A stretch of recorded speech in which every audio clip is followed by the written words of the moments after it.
Sometimes we see two paths before us, and at those times we must only choose one. We never know what lies on the path not chosen, but that path too leads to its own world.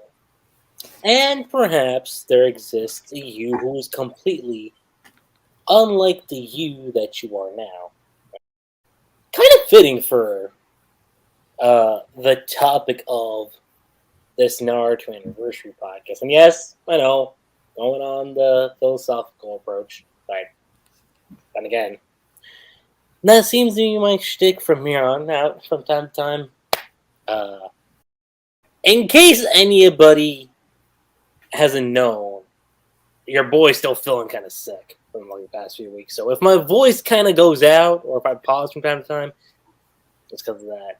But hey guys, what's going on? LuckyRave is back again to give you guys another Naruto anniversary podcast.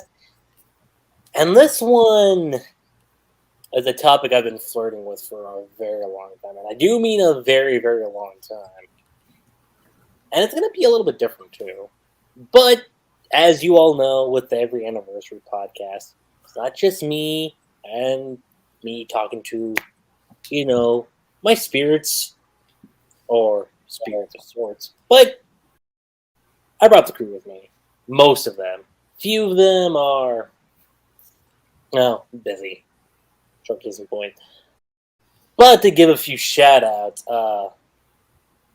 Sparta 3G, I know you're still busy, and I hope things are going well with you, everything. And I know James wasn't able to make it either, so I'll give him a little shout-out too. First Evil 100. Again, couldn't join us. But, and I know for sure that they wanted to join us, especially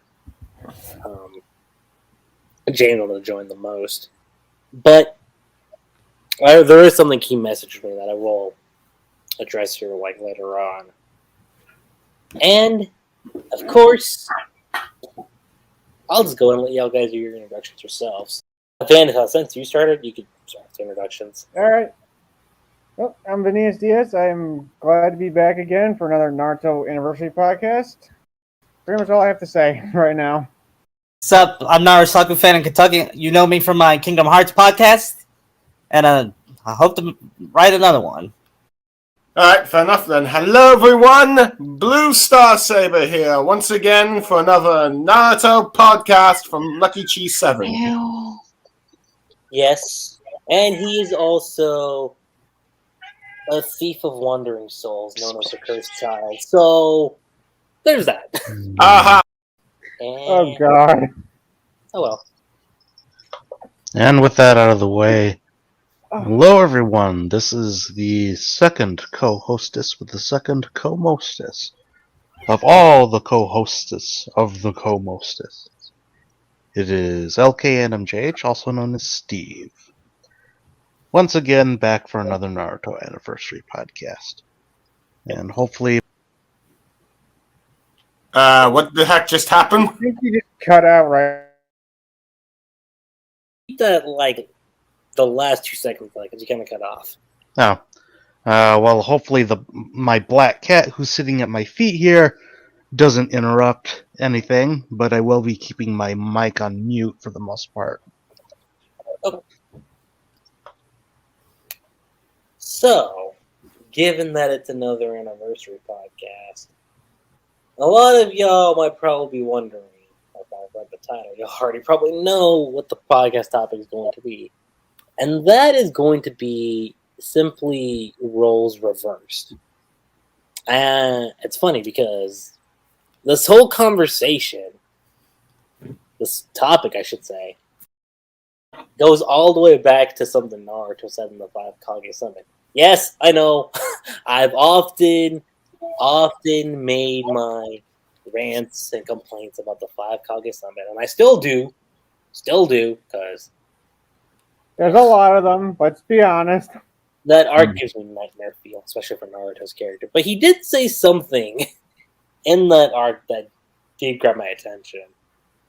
And I know, you had the classic Chidori Rasengan clash, but what Naruto said about him and Sasuke, their roles being reversed, that being a possibility, is something that did kind of intrigue me. Now, that's nothing new because, well, if you've been on the outskirts of fan fiction or what's the other Road to Ninja? well, that's different. But Kind of. Yeah, it was more like an what happens in an alternate universe or something like that. yeah, that's Not really role reversals with those two. Bema wasn't really a villain to start out with. Yeah, they were under a jutsu. pretty much. But yeah, this isn't a topic that's anything new when it comes to the Naruto fandom because everyone's talked about it for a while, for years at this point. But I thought it'd just be fun to just talk about it. And given that, I know usually when it comes to podcasts like these, there's usually structures involved, but I don't want to do that this time because I feel like there's a lot of directions we could go into with this particular topic. And I know a lot of people, especially the Naruto fandom, because I know how much they love bringing this topic down to death, and I'm going to address it right now. Would there be any romance involved? I'm going to say little to none. I'm going to just lay that out straight up. Straight on the ground. There would be little to none, in my opinion. And that's the topic of romance. And I'm going to say it right here and right now. I don't think you'd have anything like that at all. Alright. In this particular version of the story. But I'll let you guys discuss and figure it out. Alright. Well, personally, the only way I can see Naruto turning bad was the moment from the first chapter in which Iruka, the day he found out he had the Nine Tails host, because I think after when he learned that Iruka deep down cared for him, I think he was set on the path that he was to become the great ninja he was always knew he could be, if you will. Though granted, we would probably disagree that he actually lived up to that greatness, but because of the ending. But ideally, once he got confirmation that Iruka acknowledged him, I doubt he could have ever turned to the dark path afterwards. To be honest, I feel like after that moment, he was set in stone to be the noble shinobi type. I mean, he's not wrong, but from a narrative perspective, that kind of had to happen, you know? Yeah, it did. It's like, well, no duh, Naruto became the greatest ninja ever because Iruka was the first to acknowledge him. Yeah. Well, acknowledge him publicly. PS retcons aside. Yeah. But I don't know. Would he have turned emo? If nobody acknowledged him. I mean, there is that whole saying that a child scorned will set their village on fire. So, Is it impossible to say that he would have done that, especially with the Nine Tails being an influence? I'm not going to say it's impossible, but definitely not out of the realm of possibility. Yeah. Here's another possibility: he would turn evil, as my main man would say. God. Yeah. It was when after he found out Jiraiya's death, and he wanted to get revenge and murdered the person that did it. I can't really see Naruto turning evil for that, to be honest. Let's see. I mean, revenge. Yeah, but I don't. Darker for that. Let's see. Maybe I can't really see Naruto going revenge just solely on the fact that Jiraiya's death, because he had so many other people in his life. The only way I could see him going that route is if everyone else in his life was dead. If Pain just killed everybody and there was no bringing them back. But I cannot see him doing anything else but that. But it's because I don't think Jiraiya by himself would do that. You need two others to actually break him. I can imagine if someone killed Sakura and last he saw Sakura's death, he would get bloody hell revenge on him, and then No, he'd go Injustice Superman on everyone if that happened. that's true. I don't think I'd go that far. No, I wouldn't either. Like, if we were to take into account how he reacted when Hinata got kidnapped in the last, I'm pretty sure that he would only dial it up to maybe 5 or 6 if Sakura ended up being killed or something. Pretty much. Didn't Like- he get in a Like, maybe he'd beat Toneri to a bloody pulp, but then he'd immediately feel guilty afterwards, is what I'm saying. I And don't think within the confines of the last, Naruto would have gone full Injustice Superman, because No, when he wouldn't. Superman went full Injustice, the dude basically threw out all his morality. He did. Well, then again, I'm also comparing two different mediums. Injustice Superman is basically any evil Superman story that any comic book writer would want to come up with. Writing Naruto to be evil is more difficult than people tend to realize, because It you is. need something to a really really good break him. justification for it, because he's always just been the happy-go-lucky kid. Mhm. Like, yeah, he always felt sad inside, but there's a reason he put on the fake smiles, because at least the fake smiles got people's attention. he kind of reminds me of Sora a little bit in Kingdom Hearts. In what way? They're both happy-go-lucky a little bit. Only Sora is smarter and he gets pissed off more. I've never really seen Sora pissed off, to be honest. Naruto, I can see pissed off. But I've never really seen Sora go dark. Well, he was pissed off when technically in Xehanort Chain of killed Memories, Kairi.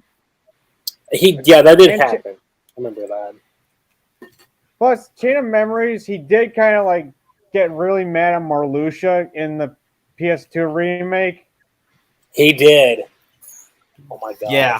Yeah, but I never really 'cause felt he like killed he was. Marluxia, the look on his face after it kind of like, yeah. He went Yeah, dark I never there. really saw him. I never really saw him as pissed off enough to like kill someone. Naruto, I think there are a few cases where he did have that. For example, when Haku did seemingly kill Sasuke, and he was in quite a bit of a rage mode when using the Nine-Tails power for the first time, and only stopped when he realized that Haku was the boy he met like a few days ago. I don't know. Sora was pretty pissed when Xehanort struck Kairi down. He was. Yeah, I'm aware of that. But I'm not sure. But again, it's been a while since I've seen the cutscenes for Kingdom Hearts 3. But I still think Naruto has been angrier. Go ahead, Vanitas. Would Will being stabbed in Caribbean count too as Sora losing it? Yeah, I would count that. yeah, and he punched Davy Jones, which was friggin' awesome, by the way. I feel like 3 was trying to push Sora to be like a bit darker in certain moments. Yeah, that's one thing Nomura is better than Kishi at. Better. I'd say that I'm not really convinced, to be honest. Like I said, you I mean, I gotta can never really see. something to break Naruto. I can never really see Getting to the Sora. point. I can never really see Sora going dark, to be honest. I mean, I think he's a much more optimistic character than Naruto ever was, I think. Wait, but Yeah, that's he is. contradicting what you just said, though. About Naruto. No, yeah, okay, yes. I'm just saying that. Okay, let me rephrase this. I'm saying that Sora is a much more optimistic character than Naruto because Sora doesn't have the baggage of being, let's see, having a lonely childhood and all that stuff. Naruto, at the very least, I think has a bit more of a. Let's see, lonely side to him and all that stuff. Given the fact that for the first 12 years of his life, he didn't really think he had anyone that, let's see, really considered him a friend and all that stuff. So I think he'd probably be a bit more skeptical on things, more compared to like Sora. And then what would be like something an event that could really break Naruto to push him to be this evil? I think you'd have to go all the way back to the beginning of the story. It's not at like what specific point. I mean, that would be like at the very beginning, set it up. That's it. The thing that I think that would probably drive Naruto to a dark path is that if Iruka tried to kill him in a similar manner when Gaara learned that his uncle tried to kill him. Granted, we all know that was retconned later, but Yeah. but that moment at time where Gaara learned that neither his uncle nor his mother loved him, and he was never loved by anyone. He was all alone, and then he just became the sort of hateful being he was at that point, where he only loved himself until like Naruto, which he snapped him out of it. I feel like if Iruka actually tried to kill Naruto and decided that the Naruto Vanitas was too much a threat and made it so that he never really cared about him, I think Naruto would have probably gone berserk, maybe possibly releasing some of the Nine Tails power, possibly killing Iruka, maybe any Leaf Ninja that came about him, and then probably try to escape and try and sort himself out as much as he can. My guess, taking the Ninja Scroll with him, and see if he can try and learn any of its secrets and moves to try and eventually take revenge against Leaf and all that stuff. That's probably, arguably, the only time I can see Naruto going villain. Though we understand Naruto would be defending himself. Yeah. In a sense, yeah. He would be. I mean, granted, yeah, that bit would be self-defense, though, granted, I suppose going on a rampage probably isn't a good idea, of course. But still. Right. Or like the whole village is only just seeing him as like a weapon and never changed their opinion of him, that maybe he could. That's what I was gonna say. Rogue. I would say this. Like how they all used him and play with his emotions. Like you go that angle with it. Then it kind of brings me to like the point where you could go the Rox's way with this, where he just escapes. Yeah, I was gonna say this is that like maybe what you could do is let's say chapter 1 played it the same way. The big difference, however, is you have Iruka actually die. In chapter 1? Yeah. The foundation all sets back to that. So, if we change one little fork in the road in Naruto's life and make it to where Iruka actually dies in front of Mizuki and in front of Naruto, what are the villagers going to think? You think they're going to just trust Naruto right off the gate? No. Well, the fellow Kage could try to explain the situation through the crystal ball. So I think that would probably be the only way he could try and resolve that. But let's see, because the fellow Kage did have that crystal ball technique in the early parts of Naruto before some reason he used it. Yeah.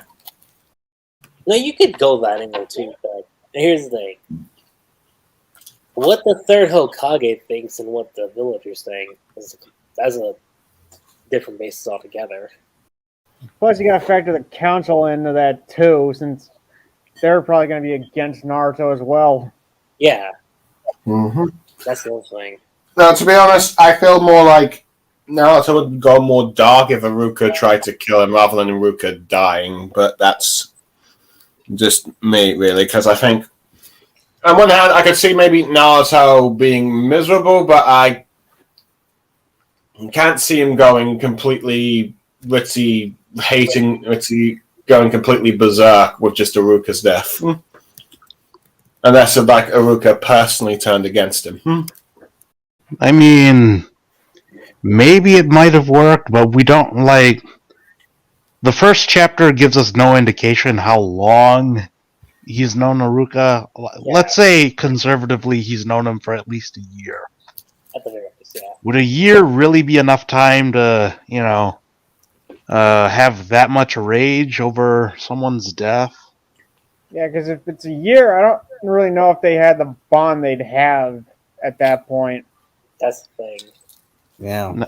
Now, obviously, stuff like The Last or anime filler will make it out to be like, oh, he's been part of their lives for, ever since they were 8 years old or some shit, and it's like, okay, cool. And if that were the case, then yeah, maybe I'd see a little bit more believability, into that. But as it stands, if we were to read the first chapter for the very first time, way back in, let's see, when the manga come out, 1999, right? Yeah. Like, we don't know how long he's been their teacher. That's the thing. Yeah. Aside from that, like, mini filler arc after the pain arc that Hiroka had that showed it. Well, you get I'd say you probably have a better general idea if you go to like the Naruto flashback when he's talking to Kurama about the first time he sparred with Sasuke.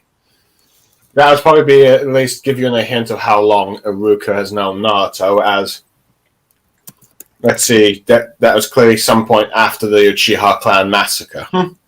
Yeah. So I would probably say, at least from that context, it seems like Iruka has known Naruto for at least, I'd say, about 5 years, because, Sasuke was 7 or 8 when the Uchiha clan was massacred, I believe. But we're only basing that off from later events in the story.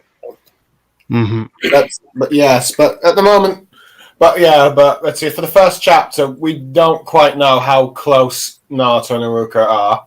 From what we can tell, Iruka is at least the teacher that's willing to do a few nice things to Naruto, but is still also very strict with him when it comes to like his goofing off and antics.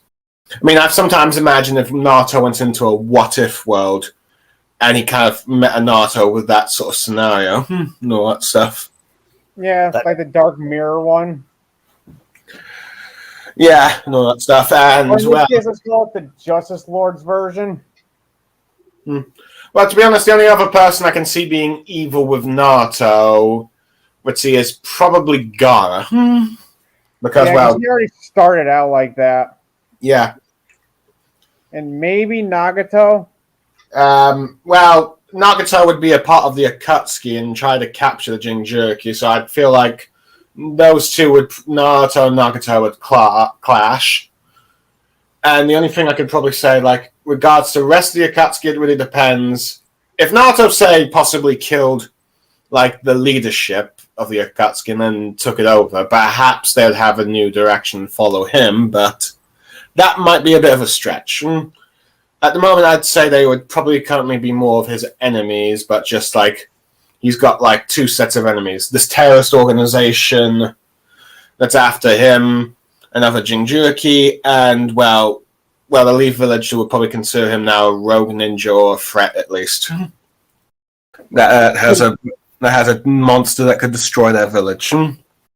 So would this be a possibility for Naruto, like, just leaving? Is that he just gets fed up with everyone praising Sasuke? I wouldn't say, okay, I think that would be a factor, but... Because that was kind of a thing in the beginning where it's like, it's always about Sasuke. Everything's about Sasuke. Well, I think, let's see... Well, I doubt he would go evil over Sasuke, but I feel like... Are you kidding? The man hyperventilated over Sasuke in the 5 Kage Summon. Yeah, I mean, like, part 1 before he actually started getting more obsessed. But yeah, well, to be fair, that was mainly when they formed a bond and all that stuff, and I'd say, quote, bond. Let's see, that's debate and how you feel like the bond was, but I feel like if Naruto turned evil before he could, bond with, like, the other members of Team 7, at the very least, I think he would just always found the Sasuke as that annoying, pest that was always acted like he was better than everyone. And would probably try to kill him out of spite if he turned evil. Because I can see you kind of going like the Riku way he turned evil, kind of, that he just thought Sword replaced him. It's kind of like that, but more so Naruto's just like sick of everyone praising Sasuke.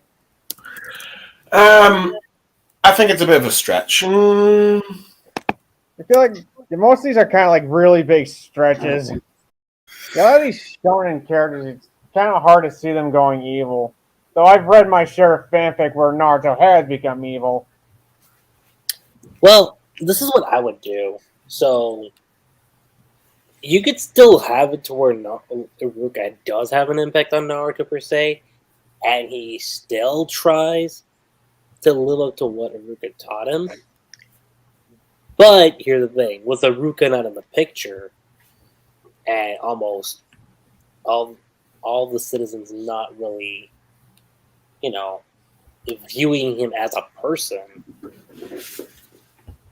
I could see it to where not like right away, but it becomes like a slow burn process of him like slowly losing faith.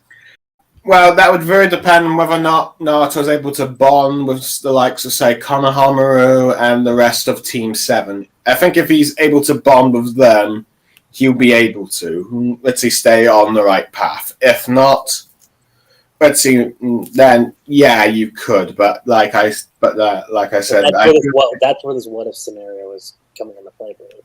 It's based on that. Plus, I think another factor is everyone finding out that he is the Nine Tails. How would they react to that? That's the thing. Well, that's the thing you need to keep in account. Everyone in the village, besides Naruto, knew he was the wielder of the Nine Tails. Actually, Naruto's generation and those younger did not actually know he was the Nine Tails Jinchuriki. The further everybody else made it forbidden that they would know. Yeah, Sakura had to actually find that out. Nobody else really knew of his group. Yeah. No one Remember, Sasuke got surprised when Naruto went to the one-tailed cloak and figured, okay, he has some sort of special power, and that's why his brother is after him. Yeah. It's not until either during the course of in between part 1 and part 2, or at the beginning of part 2, the others, when the Akatsuki started making their move, that everyone learned that Naruto had the Nine Tails inside him, and that this terrorist organization was after him. So it's I mean, so the only way, I can see the KLF, now everyone in Naruto's generation learning Naruto going early, is if there was a bit of a Nine Tails rampage in which they could, which they would not, which they would be able to connect the dots, and not just him going with just the orange chakra, because, well, they saw that in the tuning exams, and they weren't able to figure out that was the Nine Tails. I mean, granted, maybe Neji kind of had an idea with his Byakugan, but here's what I'll say: shit, Sasuke's role. It's like I said, this is a roles reverse situation. So we're switching Naruto and Sasuke. So does that mean Naruto gets the curse mark instead? Maybe. And that's to be honest, Orochimaru had no interest in Naruto or the Nine Tails at that point in the series. The only time when he took interest in Naruto was after he used the Rasengan against Kabuto and decided that he could become a threat if the Akatsuki got his hands on him. That's why it's called role reversal, Blue Star. Okay. That's why it's called role reversal. All right, fine. Please, Lucky Chi, elaborate on your thoughts. So, when it pertains to that, I could still see it to where, okay, he's still put on the same team. But, and this is where the irony comes into play, is where maybe you have Kakashi seeing traits where he does see Naruto's side and Sasuke's side. And kind of like Sasuke in the original, he views more towards helping Naruto in that scenario, per se. Now, whether or not Naruto gets the curse mark, that's up for debate. But I could see it to where Naruto's curse mode moment could be his Nine Tails power, being unleashed. Not fully, mind you, but like you see his eyes like become the nine tails. Maybe you get like chakra around it. And whether or not you want Sakura to hug him or whatnot, I'll leave that to you guys. But actually, I'll take it a step further. Maybe Sasuke is the one that actually snaps him out of it. What did I miss? But to be fair, I doubt, Sakura would be hugging Naruto at that point in the series. I think at the moment, during like the early part 1, she'd be tolerating Naruto, even maybe considering him a friend, but I doubt she'd be, romantically. I never said anything about her being romantic. But I can't really see Sakura hugging Naruto at this stage. No, actually, Sakura's role would be more interesting because I think there's a couple things we can go off with this role reversal topic. Is that I don't think she would hate Naruto. I think she'd be more afraid, given with all the rumors and stuff people have said about him. And since we're bringing Sasuke up in the picture, which I'm surprised no one's actually brought up yet. Maybe you could have a point where Sasuke's the one that tells Sakura that maybe you should try to be nice to him. To be honest, the events of Chapter 3 would probably have to be different from the way it played out and all that stuff. Chapter 3 wouldn't happen at all. Not with how Naruto would be. Yeah, but honestly, you'd probably have to have a scenario where Sasuke has to tell Sakura perhaps maybe lay it off and all that stuff. No, that would still happen. That I think is still probably going to happen. But there have to be a situation where Sasuke is not exactly harsh to Sakura and all that stuff. I think that's the point. But at the moment you'd probably have to give Sasuke more of a reason to have Sakura be nice to Naruto and all that stuff. Because at the moment, Sasuke neither cares about Naruto or Sakura. Well, here's the thing: if we're taking the whole story into account, especially 698, Sasuke did say that he saw aspects of Naruto in himself. So it could be that relatability factor of Naruto not having parents and being alone, Sasuke being alone with his clan being wiped out. So in that scenario, you would have Sasuke kind of be... I mean, and Sasuke I think would be the interesting character in this situation too, because while he would have his whole motif about wanting to go after Itachi, I don't necessarily think Sasuke would straight up not care about anybody. Well, let's see, I guess, but let's see, you'd probably have to tone down Sasuke's desire for revenge for that to happen. And also, I think you'd probably also have to have Naruto mad at Sasuke at the beginning of Chapter 3 and all that stuff. Scenario work. That's the point, though, Blue, is that in this version, Naruto would be very different from how we know him. Also, how would Kakashi try to handle him going darker if this is the thing? Because we all know he didn't really do anything to stop Sasuke.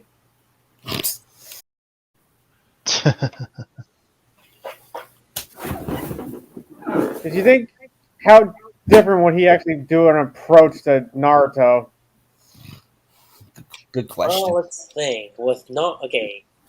He did help out with he did help out Naruto somewhat when it came to Naruto learning one style. I don't know if you bring that into account early on, but not really much. But he can't just talk to Naruto and assume he's just not gonna do what he's gonna leave. No. If we're going World War, so Naruto might be going mentally unstable if we're going this. I guess, but I don't know. What would you say, Steve? That is honestly a tough question to answer. I really have no idea. Because a lot of the Kakashi and Tsunade have Like, how would their roles are going to be interesting too, because they're pretty much like the head. Like, he's the leader of Team 7, and she's Hokage, and like their feelings with Naruto might not. They might have to like do something that go against their bond with him if he's going evil. Well, Yeah. Well, let's see. For Tsunade to bond with Naruto, you have to have the events of the Search of Tsunade arc to happen. Well, I'm sure they'd still happen because she'd have to be Hokage since I'm pretty. Are we still saying Hiruzen's dead at that point? Because her hands were pretty much tied with how she'd handle the Nine Tails if it went out. Like, that was a big plot in like the beginning of Shippuden. It was. Because it was getting more unraveled. Because you gotta weigh him against the whole village. Like, what does she choose? Right. And I guess at that, if we're going down that route, I think at that point it's probably going to be a situation of the needs of the many outweigh the needs of the few. Like we saw this, for example, during the five Kage summit, where they collectively all agreed, okay, Sasuke definitely needs to be stopped. Yep. I'm sorry, Naruto, but that's just the way it is. Mm-hmm. So it's not too far. It's not too far. It's not too far out of reach to say that she wouldn't do the same thing if the roles were reversed and Naruto had to be the one to be put down. To be put down. Yeah, regardless of her feelings for him. Yeah. You know, if Naruto was written properly, he would understand. He would say Sasuke has to die. You know what I mean? Yeah. Well, needs of the many. And well, to be fair, he does say that he and Sasuke will fight. He never outright says he'll have to end up killing him. But there's that sense of what's the word I'm looking for? There's that sense of resignation. We're like, okay, fine. You want to fight? We'll fight, and I'll fight him. But yeah, I think everyone telling Naruto, look, you can't be saved. You gotta make a choice here. Mm-hmm. As poorly written as it was, made that much of a choice. As poorly written as it was, that did need to be drilled into his head. It needed to. I mean, I'm trying to think. Like, the big thing would be what triggers him leaving the village. And I know in the proper series, it was Orochimaru was more into Sasuke because showing him the. But there are a few factors you need to take into account with Naruto's side of things, and why, and in this scenario, why Orochimaru could be more interested in him. And it's he's an Uzumaki, and Uzumaki do have like the sealing jutsus, which is a pretty big deal. And he would also be the son of the fourth Hokage, the Yellow Flash. On top of that, him being the host of the Nine Tails, if used in the wrong hands, can do a lot. Yeah. That's putting it mildly. Mm-hmm. It is. This isn't the whole reason his clan got destroyed because they got too powerful. Yep. This clan got destroyed because, many people feared the sealing jutsu. Yeah, and in this situation, maybe you could say Orochimaru sees something in Naruto that makes them similar. Because we know Orochimaru left the village because he got power. Maybe because of how the villagers treat Naruto. That's what. I think he would probably take more of an interest in Naruto if he hadn't met like Karin yet and all that stuff. Mm-hmm. And Naruto showed signs of having the Uzumaki abilities. But other than that, I can't really see him being interested. Or to Yuya, because isn't she an Uzumaki too? She definitely has the Uzumaki blood. And I forget which chapter confirms that, but... Pretty sure it was like the Kabuto fight, wasn't it? Could have been. Honestly, it's been so long. Yeah. But Tayuya being a Uzumaki? Who being a Nusumaki? Tayuya. Tayuya, The sound girl that Shikamaru Yeah. fought? No, Yeah. she was no Uzumaki. As far as we know, she has no bloodline relations to any famous Disney clan. That's just a theory I saw online. Mm-hmm. That's just a theory, but I doubt it's real at all, to be honest. And to be honest, not everyone even though, yes, a lot of people with red hair turned out later to be Uzumakis, like Nagato and Karin, but there's still people like Gaara that had red hair but wasn't an Uzumaki. How do you know Blue Star? Right? No. I kid. But yeah. So another Probably. factor of Naruto like going evil is like him finding out who his parents were and them keeping it from him. That could be a factor too, I would say. I can't see him being turned evil, but I can see him being enraged about it. Well, we did see him be enraged about it when he punched the apparition of his father. Mm-hmm. Yeah. Actually, what if you have Orochimaru reveal that to Naruto? You want to know why you're the monster? It's because your father sealed him inside you. But would this be like in Force of Death or the Tsunade arc? Good question. Hmm. Maybe you could He tease knew who it. Naruto was when he fought him in the Force of Death. I'd say Forest to Death would be the more likely place. That's what I would say too. Because that might just build his rage more since he's already in Ninetales mode. Yeah, Force of Death, I definitely think could do something. At least from a storytelling perspective, it'd be kind of like if you were to see The Empire Strikes Back for the first time way back in 1980 and you don't know if Darth Vader's lying or not. Mm-hmm. Like, he's lying. He's just... I wonder how they're going to play out this lie. I remember watching this interview with Mark Hamill saying, "Is that true?" And director Irving Cushing said, "Search your feelings." But Then he told the story, and Harrison Ford said, "Hey kid, you didn't fucking tell me." right. I suppose if Orochimaru did something like that, it would probably lead to Naruto asking Kakashi later on. Yeah. Or at least the third Hokage. Now here's the thing: how honest would Kakashi be in this scenario? Is my thing. He'd probably keep up the lie, maybe. Unless Naruto like really yelled and demanded he tell him. Mm-hmm. Well, to be honest, when Naruto first said he met the fourth, he just straight out confirmed that. Yeah, so is that what did your dad tell you and all that stuff? So I think the moment Naruto learned who his father was, I think Kakashi would be open about it. But that's just from what I can just tell from the contents from what we got from part 2. I could definitely see Naruto being like, was that really the only option? See, maybe to seal me? Was to seal that thing inside of me?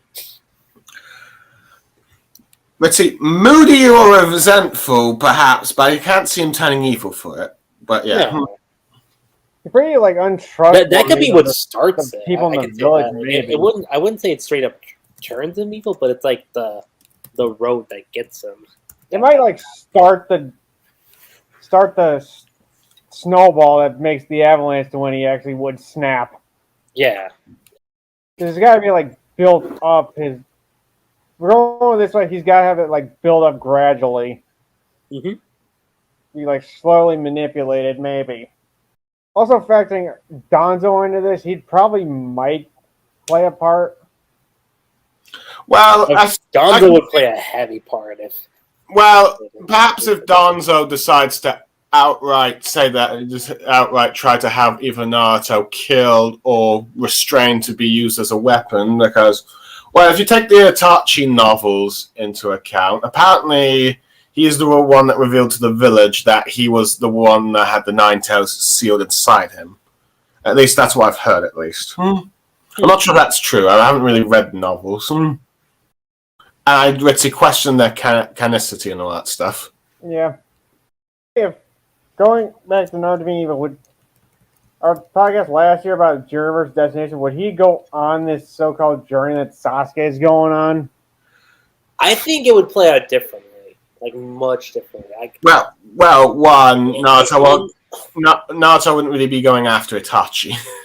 I mean, he's not factoring Itachi in, but like, if he goes rogue, would he still like travel the world and see the stuff that Sasuke is?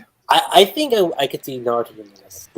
I could see him gathering up like a group of people who were resented by the villagers, like of each nation, right? Well, let's see. Using that as a means to like set a mark on the world. Well, let's see. From that type of context, Lucky Chi, he'd probably be recruiting Jinchuriki that are more like Gaara. Below, granted, Witzy. We have to. Well, granted, we don't exactly know what the other Jinchuriki are like. I doubt Killer Bee would join because, well, he had his brother. No, Killer Bee wouldn't join, obviously. Yeah, and Yukito Ni, not likely. Let's see. Maybe the only ones I can think of, maybe, possibly, are maybe the two Stone Ninja Jinchuriki. I mean, And maybe the Seven Tails one. Let's see. The Seven Tails, you know, Fu. The one waterfall, the one from maybe. Maybe the Six Tails. It depends if he's like a rogue ninja, like he is in the anime and all that stuff. Right. So yeah, so maybe Han, Roche, and Utakata, maybe. Let's see. Other than that you might want to, let's see. It could be possible Naruto recruits maybe. Let's see, exiled. Let's see, Miss Ninja who had Geke Genkai. Like because Geke Genkai was prejudiced against during the times of peace after the Mist Village, and because of the Mist Village's whole bloody history and all that stuff. I can see most of his recruits being from there. Would he have like Jugo and Soigetsu on his team too? Jugo, Probably. I could see Jugo, and maybe I'll say maybe Kari, just because of that Uzumaki lineage. I could see that. But see, I think it depends if Jugo meets it depends if Jugo meets Orochimaru or Kimimaru first or Naruto first. Because if Orochimaru has already met him first, I think he'd be more loyal to like Kimimaru and all that stuff. But I definitely say the most likely candidate would probably be exiled Geke Genkai ninjas, mainly from the let's see, Mist Village and all that stuff. Like Haku's clan, like people from Haku's clan and all that stuff. Yeah. But the only other stretch I can think of is if you take in like one of the Sasuke novels where like there's this other clan with like that blood eyes technique. That's a human bomb. I remember that one. Yeah. And there's some other clan, let's see, ninjas who were exiled from the land of lightning. You'd probably stuff like that, maybe. I could see that happening. I mean, in the case of Naruto, instead of having Chidori stream, I could definitely see him. Actually, oh my god, that'd be terrifying. I think Chidori can only really be fully used with someone that has the Sharingan, if I recall. No, let me finish that point. Not that. I was gonna say the terrifying thing actually would be how in sync Kurama and Naruto would actually be, because Kurama ain't being redeemed in this version. Kurama would be full on malice of hate, and if you incorporate Naruto in that mindset, oh my god. Well, it really depends. Cloak sooner. Well, it really depends whether or not Kurama would be willing to work with Naruto or just use Naruto to then eventually take over him and all that stuff, like he initially planned and all that stuff. Kurama might just see this darker Naruto more easier to do in that line, rather than just like, hey, I want to be friends with this guy. In the end. Plus, you got the whole Kushina as like a safeguard thing too. Because I know in that one video series that has Naruto evil, he's fighting pain, and he and Kurama are already working together because he had like that sage cloak chakra mode. I did see that, yeah. I do feel like that series of videos takes a few liberties within the story for that to work. This whole Naruto going evil thing is kind of like it's kind of like a idiot plot where you have to like break canon to make it happen. Yeah. Yeah. It's not like your sort of like RPG game like Koto where you could have any moment choose to go evil and all that stuff. Like a choose your own adventure thing where your choices factor in changing the story. Yeah. It's not. Let's see. Naruto isn't more of like that. He's more of a sort of standard hero's journey, if you will. I guess. Yes. Yeah. We know that. A messy hero's journey. You want a true hero's journey? Look at Rave Master. Let's put that straight up. But anyway, because I've seen like stories where Naruto saves everyone from pain, but then after he did that, everyone turned on him because he caused so much destruction. Let's see. The only way I could see the village. Well, the only reason I could see the villagers turning on Naruto after Pain's destruction is if he spared him and allowed him to live and all that stuff. And none of the villagers got revived. Well, that and he went like almost 9 tails and still caused more destruction. Well, I think that would be more if the 9 tails actually did hurt people, because, well, in the Pain arc, Naruto didn't hurt anyone with the 9 tails power.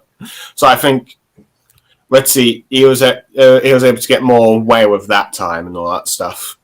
Well, considering Pain already nuked the village, there wasn't really much to destroy.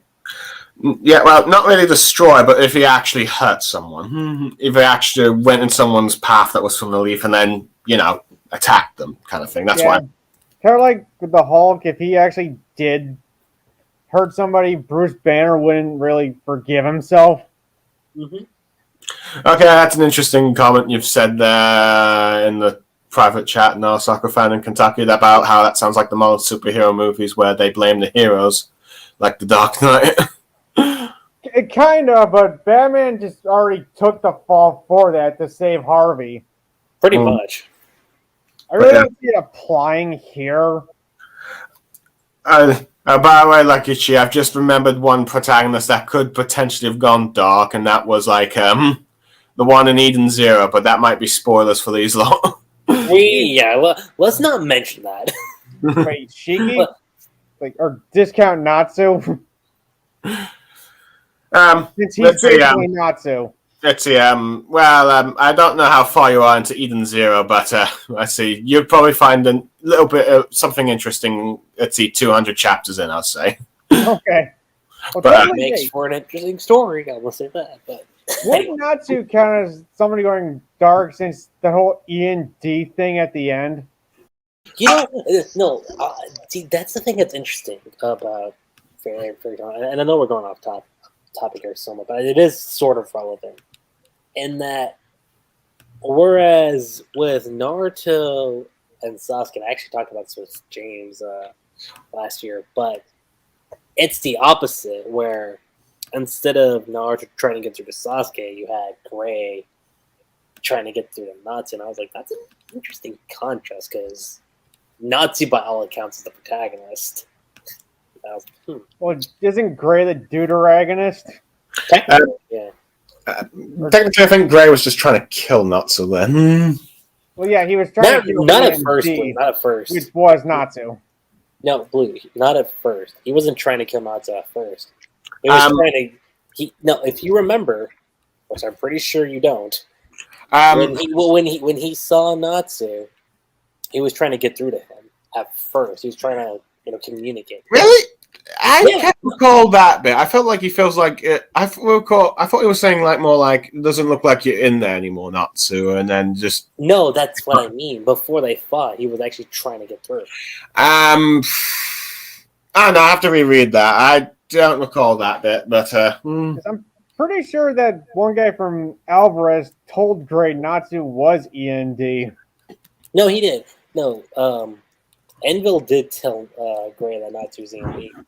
Gray confronted Natsu, and I know this because I was reading that scene earlier. Actually, here, let me find the exact chapter number to be more specific. Okay, I gotta read this chapter. I gotta reread this chapter. But I can see. Actually, it's funny because since we're bringing that topic into account and reviewing Sasuke from that angle, I do think Sasuke. Since I know we've been talking about Naruto for a while, we haven't really touched much on Sasuke. I'll say this. I do still think Sasuke's motivation to take down Itachi would still be there. But would he actually have to kill Itachi? I think he's gonna have to. But well, technically Itachi's already screwed as it is since he was already dying. Yes. Well, one thing I've always found interesting is what if like Naruto ended up killing Itachi before Sasuke could do that? Would his rage subside a bit? Or would he lose, he doesn't know what he needs to do, and perhaps maybe then consider now that the person that ruined his life is dead, perhaps he might find a new purpose in life, and if he hasn't gone fully dark yet, perhaps, he decides that perhaps he will protect, the leaf left that might be now his remaining family. But, sorry, go ahead. Okay, so I can see that, because you have, a couple options there. Here's what I think would happen. I think you would still have the same result still happen, where Sasuke kills Itachi, quote unquote, kills. He doesn't find out about the sickness thing, and I know what series of videos you're talking about. You could have it to where he comes back. He got his goal, but he's feeling conflicted because he achieved what he wanted to. And now he's kind of like, well, I've done all this, but he doesn't feel any better. Yeah. And then, and this could be later, after Orochimaru's dealt with, after Naruto deals with pain.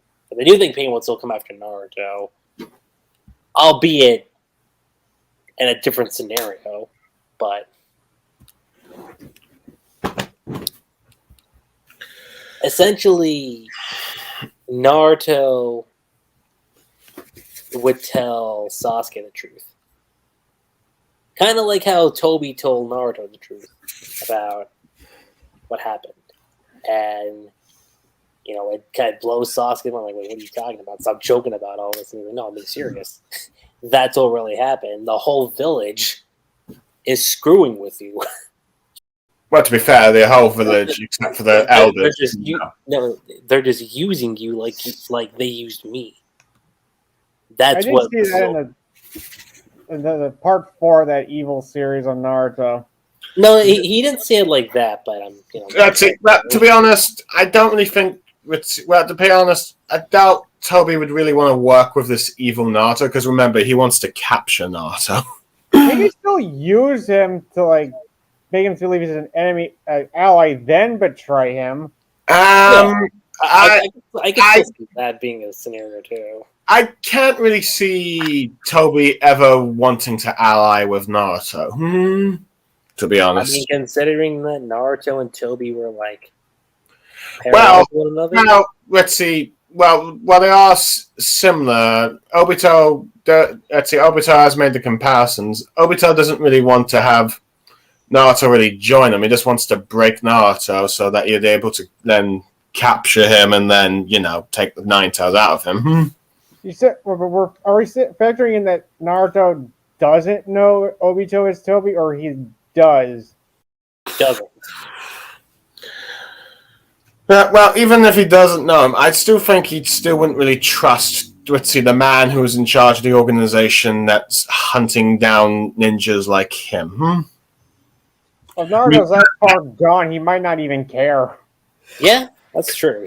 I don't think. Yeah, I doubt he would.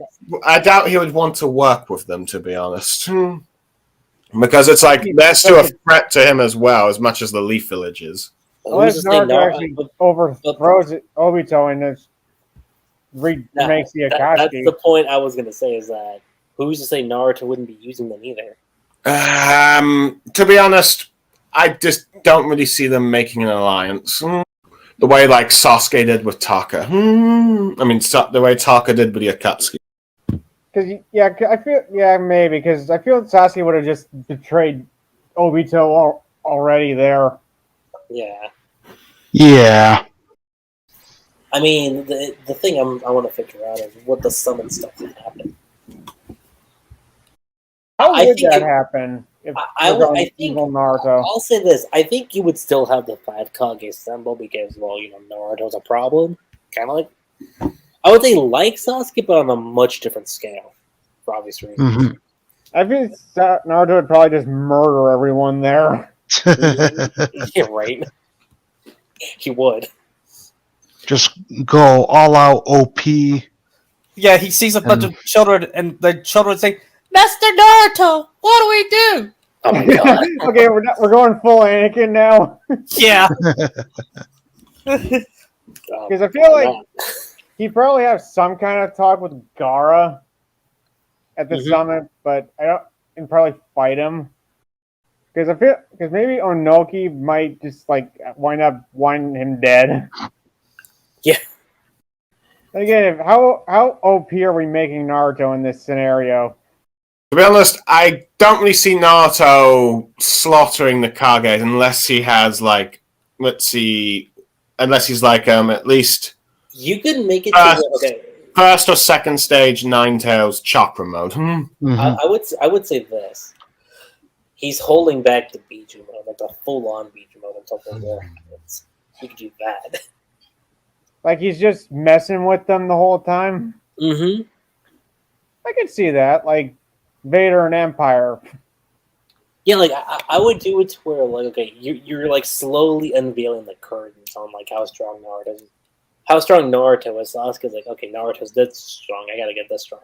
But who would have trained him in this? Huh? Who would have trained him? Trained Sasuke? No, Naruto. Naruto? Well, that's the problem with like Naruto going evil. There isn't really any mentor he can go to that will. I mean, I brought up Orochimaru. I mean, well, like I said, Orochimaru's a bit of a stretch. I've seen stories where he does go to him. Fine, whatever. I'm just saying, like, it is a possibility there, but it's a stretch. It's a stretch, yeah. But... Or it's possible that let's see, you could potentially have. I know. Well, granted, this is also a stretch itself. Having the Dark Kurama, Kurama in his Dark Mode teach Naruto himself how to be more ruthless. That would be interesting, actually. The only other thing that you could have is Naruto, like I said, stealing the scroll from like the first chapter and self-teaching himself, but hiding away while learning all these moves. And when he finally like mastered them, like he did with the Ninetales, with the Shadow Clone Jutsu, he'll then start making his move towards getting his revenge and all that stuff. Yeah. Let's see. Here's the thing. I want to say somehow, I don't know, I'm still working out the logistics in this situation. You know the whole Waterfall of Truth scenario that happened? Yeah. Yeah. Yeah. What if you somehow still had that, but it was the opposite effect, where good Naruto comes out? Mm-hmm. That'd be interesting. It'd probably be, a shorter fight. Good Naruto going, you're just living a lie. What do you mean living a lie? You know who you are deep down inside. That this facade you've put up is just that, a facade. You're trying to fool yourself. Sounds like a Ghost of Christmas Past. I was gonna say it's like a Heart of the Card speech, but that works too. Mm-hmm. Or it's like maybe kind of like I don't know if Hulk's ever done this. Bruce trying to talk to the Hulk to make him go back. You're referring to the Earth's Mightiest Heroes version? I guess, but I've never really seen that, but I don't know if that's ever happened with Hulk before. I haven't read enough Hulk comics to know, but that kind of scenario has happened in Earth's Mightiest Heroes for a bit. Yeah, A lot of Hulk parallels here I'm making. it is. No, I do agree with Steve's Because it's take. kind of a lot similar to the Hulk in a way. And my only thing is, what happens after Naruto gets his revenge? Well, I assume he'll just destroy as many things as he can.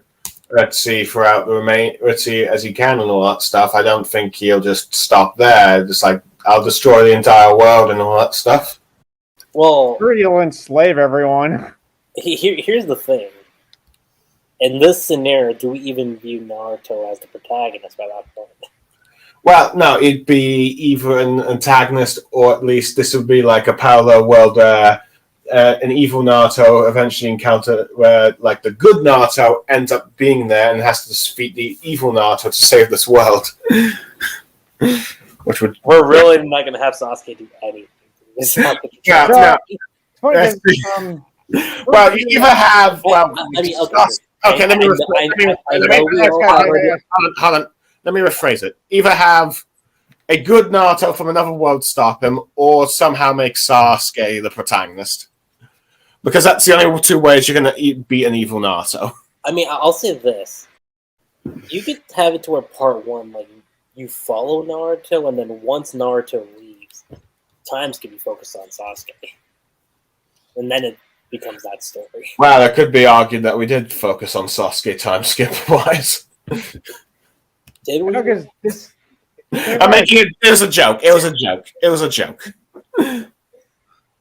this whole like bring up another Naruto in to stop an evil Naruto. I mean, First Evil 100 and I have been talking about an ideal like that. Only this is more like a past Naruto going to the future to see his future self. You mean like Ultimate Enemy? That'd be cool. What? You mean like Danny Phantom Ultimate Enemy? Kind of. Or like Edge of Time. Oh yeah, for those who don't know, that's getting a sequel in a comic book format. What is? Ultimate Enemy. Oh yeah, I heard about that. Yes. Yeah, I literally sent a link in our Skype chat, Lucky G. I haven't been focusing.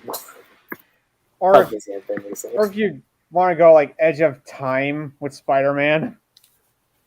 Edge of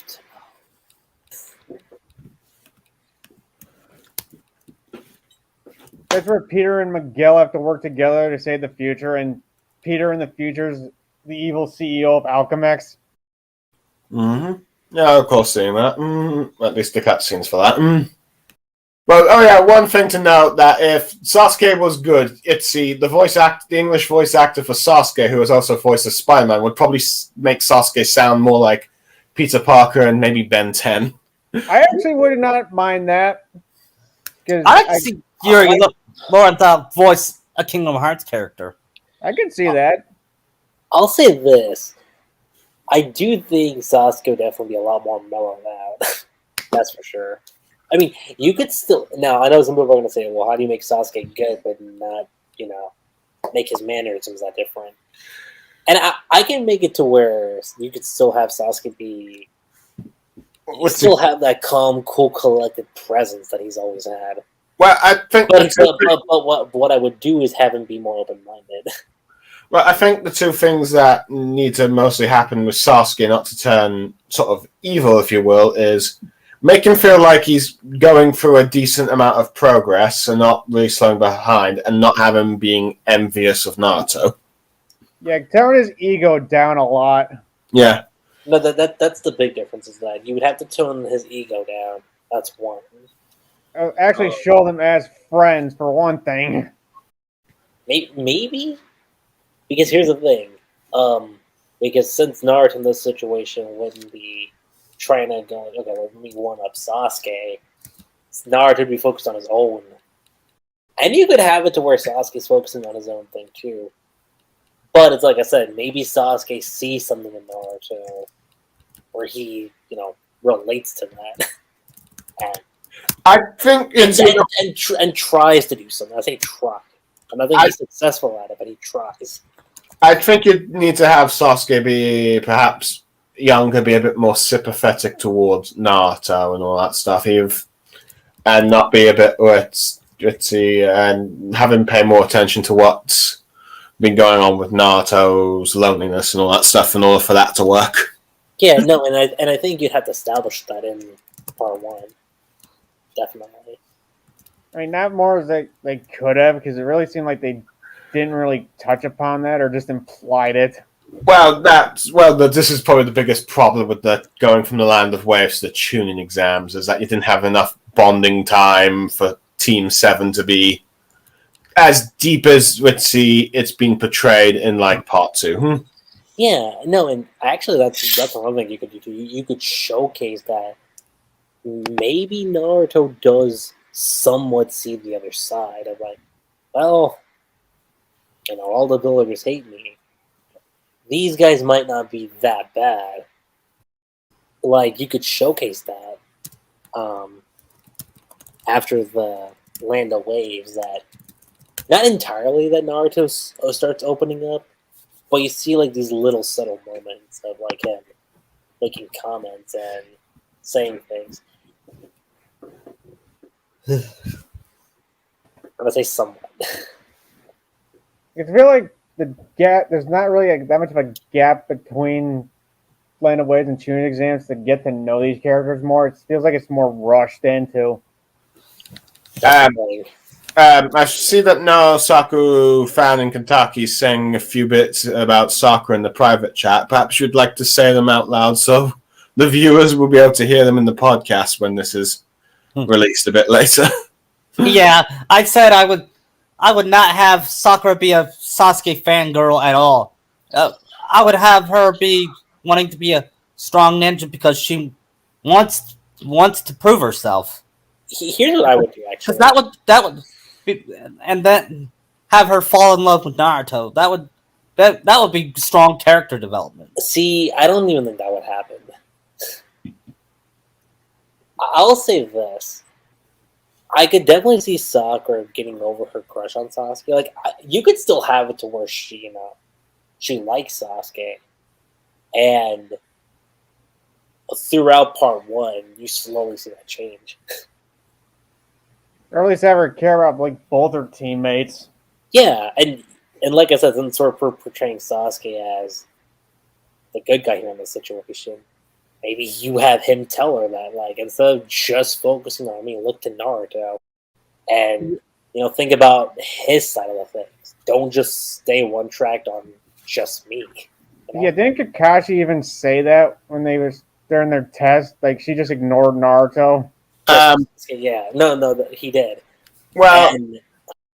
Well, she didn't necessarily ignore Naruto. I mean, she did give him advice on how to climb the tree and all that stuff. But no, she did. But let's see. But here's the thing: given how infatuated she was with Sasuke that early on, I'm pretty sure she would listen to what Sasuke had to say and like really take that into account. Yeah, I feel like that's like one of her biggest flaws is her obsession with him. Kind of just really hurts her character. Yeah. Well, to be honest, it also hurts Naruto's character too, being obsessed with Sasuke. Well, to be honest, I don't necessarily say the problem with Sakura being, well, at least initially obsessed with Sasuke at first was the problem. Is the fact that I think by the time the Kage Summit, it's like she's still kind of like that. That is the problem. I think by the time of like the Sasuke retrieval arc, she isn't, the blind fangirl anymore. She has some idea of what Sasuke's like, and even though she tries, a desperate plea, but doesn't break through because she doesn't fully understand him, I think she realizes by that point that she can't really, she can't be the one, she doesn't have that strong connection to bring Sasuke back and all that stuff. Right. She fangirls, but yeah. Yeah. Because if I'm thinking right, they were only a team for what, like 6 months at most? Something like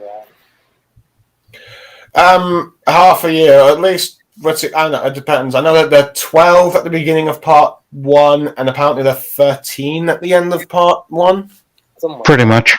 Yeah. So Sakura and Sasuke are older than Naruto, so they might have aged up a year or two Maybe. by the end of part one. Eh, maybe, but generally, let's say everyone at the end of part one aged up by 1 year.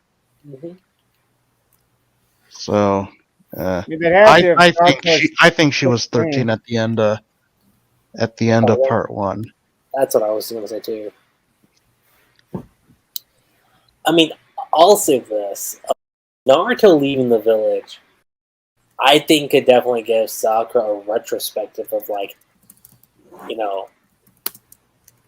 he left because he was feeling so lonely, and I didn't bother to give him that equal amount of attention. Yeah, I could see that being a possible road to go down as a factor, Mm-hmm. and she like actually puts trains to actually bring him back. Yeah. And like, it doesn't have to be like she's in love with him. She just wants to save him because they're friends. As much as I like them to get together, but I think saving him is the main priority. We're Yeah. with romance after that. Mm-hmm. Yeah, definitely. Yeah. I mean, what do you think, Steve? How do you think Sakura would fit into? Yeah, I'm just gonna have to say she probably wouldn't have focused on the love aspect of trying to bring him back. More like count on their bond as a team to try and bring him back. And to be fair, if that situation were to occur, I think Naruto would at least try and listen better than Sasuke would have. Yeah.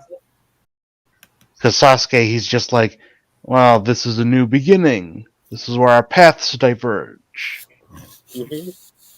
Because he's already, at that point, he's already made up his mind. Sakura's words wouldn't have swayed him then. Yeah. I don't think anything would have swayed him. Because him leaving the village is kind of like he has to do this. Like, there's no going back. I kind of feel. Well, arguably, from this scenario, it seems like Naruto might actually end up staying. Maybe, I mean, to be fair, he does also happens to break him. Well, to be fair, he also does have a crush on Sakura. So, well, that's the thing. Would he still have a crush on Sakura here? well, let's see. Well, we have no reason to suspect that he doesn't. I was going to say, I don't think he would. In this scenario, I don't think he'd have a crush on anybody. The only way I can see is if he did like her, you'd have to have her like really, really hurt him. I'll say this to make the comment on the Naruto and the crush on Sakura. I think if you want to be super, super subtle about it, you could maybe have Naruto think about how, initially he found her kind of cute, and leave it at that. You could do something like that where, okay, you could interpret maybe he still has that, maybe he still doesn't. That's probably as close as I could go. One thing we haven't talked about is how Jiraiya plays into all these factors. Yeah, because he might think if Naruto does go, he might get Naruto flashbacks. It's because, I'm thinking, where would because if Naruto's going down the path where he sees a rich barn, does that mean Jiraiya would go to Sasuke? Let's see, would Jiraiya actually want to train Sasuke, or would he want to try and save his student's son? I think save his student's Kakashi son. would train Sasuke more than Jiraiya if we're going. That I agree. I would say that. Yeah, unless Jiraiya's going to be working full-time spy network to keep tabs on Naruto. It'd be ironic, actually, if Naruto's the one that actually kills him. It would be, but... Well, he did technically kill him in the Road to Ninja film. Well, you know what I mean, though.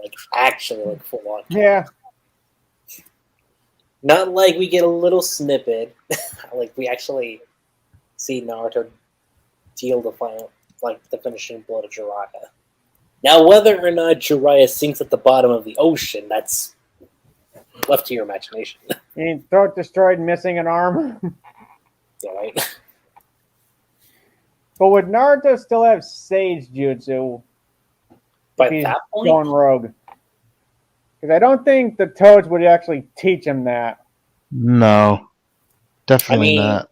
if it was under Orochimaru, probably have the Snake Sage mode. Like that. Because wouldn't he have to like erase his name off the Toad contract to sign the Snake? Well, that's even assuming if Jiraiya teaches Naruto. You're following the story like same way and only changing that he's going evil. Jiraiya probably would have taught Naruto still the summoning jutsu and Rasengan. Mm-hmm. But still, you're just like building up his inner darkness. To be honest, let's see, if Naruto turns evil, I can't see the Toads working for him. No. Yeah. Let's see, the snakes, as we have seen them, they don't really particularly care if, let's see, if their summoner is loyal to the Leaf Village or not. Yeah. Let's see. And also, well, let's see, the snakes are either more loyal to, like, the user, the summoner, or in the case of Manda, like, they require, let's see, human sacrifices. Mm-hmm. Yeah, you More like, can their user feed them? Is that it? Well, I guess technically feed them, but yeah, but from what Manda implies, let's see, that seems very, let's see, morbid. Now, okay, I wouldn't. I was gonna say I don't think Naruto would go out of his way to learn or get a contract with the Hawks. Would that be enough? So what now? Because I don't know if that'd be enough to make Bolt evil Kentucky if he saw that alternate universe. Yeah. I asked if would Bolt be evil, and I could buy that, but I don't think that reason would make him evil. I suppose perhaps, let's see, Bolt being evil if the Atsuki clan didn't attack the Chunin exams and all that stuff, if they didn't exist, and then he felt disgraced. He felt too disgraced after Naruto caught him cheating, double-crossed by that scientist and all that stuff. Well, he just leaves the village and all that stuff, and then goes. Even assuming, no, I'm thinking something else. I was going to say that's even assuming Naruto even gets a partner by the end of this rendition of the story, but he actually has to get with somebody to have Bolt, assuming he's not taken out. I mean, who's there? Karin? Maybe. The last two. No. Yeah. Well, are you saying Naruto and Karin get together? Ew. Ew. Yes. Sweet home Alabama, where the skies are so blue. Well, to be fair, Japan does allow cousin marriages, from my understanding. They do. That makes it even worse. So yeah, it's very possible that if Hinata didn't get with Naruto, she might have also ended up with Neji. I've seen people ship them, so That wouldn't be I mean, is it still pretty weird? Yeah, but I mean, if it means keeping the lineage intact, hey, keep the lineage intact. I mean, from what it seems to, it's never really implied whether or not, let's see, the clans and Naruto sort of had in marriage with each other. Though, granted, the only confirmation we have is apparently that one line Toby said that Itachi killed his lover, and which apparently he did do in the Itachi novels, and she was a part of the Uchiha clan. A distant cousin from the sounds of things, but still a member of the clan. Distant. Must be very distant. Yeah. But I mean, look, if you have 2 Uzumaki survivors left, and you want to rebuild the clan, you might as well just start there. Yeah. The other thing about, let's see, and I don't want to, and this probably might end up grossing Vanitas and NaruSaku Fan in Kentucky a bit more, but I believe the Rock Lee and his Ninja Pals spin-off did imply that Neji kind of had a crush on Hinata. Yeah, he did. I watched it. He did. Because I do. I mean, I know in one episode at the end, Hinata thought he had a crush on Naruto. Oh my god, I remember that too. yeah. Let's see. I do know that. Let's see. There are some. I think someone on NaruSaku at Heaven and Earth seems to imply that. Let's see. The Rock Lee and his ninja pals were implying that NaruSaku, Lee Ten, Shikatem, let's see, Ino Choji, and Neji Hina were supposed to be the endgame pairings. Well, technically, that was still going on when Neji died, so. Yeah.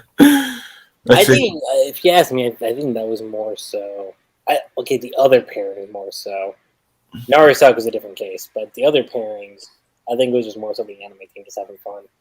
Mm-hmm. I would really You know say what? with I still thought To be fair, I did think that was a bit of a stretch with that Wetsy hint, but yeah. I still thought NaruSaku was gonna happen even after Naruto and Hinata hand hands. I said that's nothing. She's gonna get with Sakura.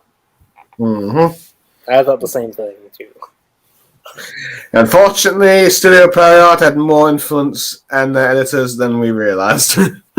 Yep. one thing I actually want to ask: do you guys think Kishi had really any faith in Naruto as a character? I think would say the no. problem is I don't that think- he became. No. I'd say the problem is.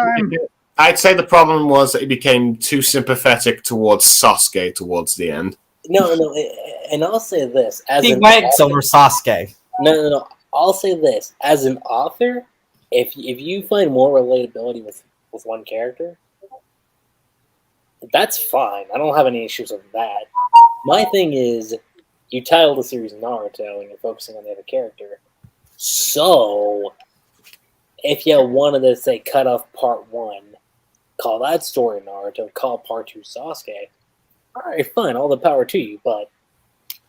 Or at the very least, call it Ninja Chronicles. That's what I would call it.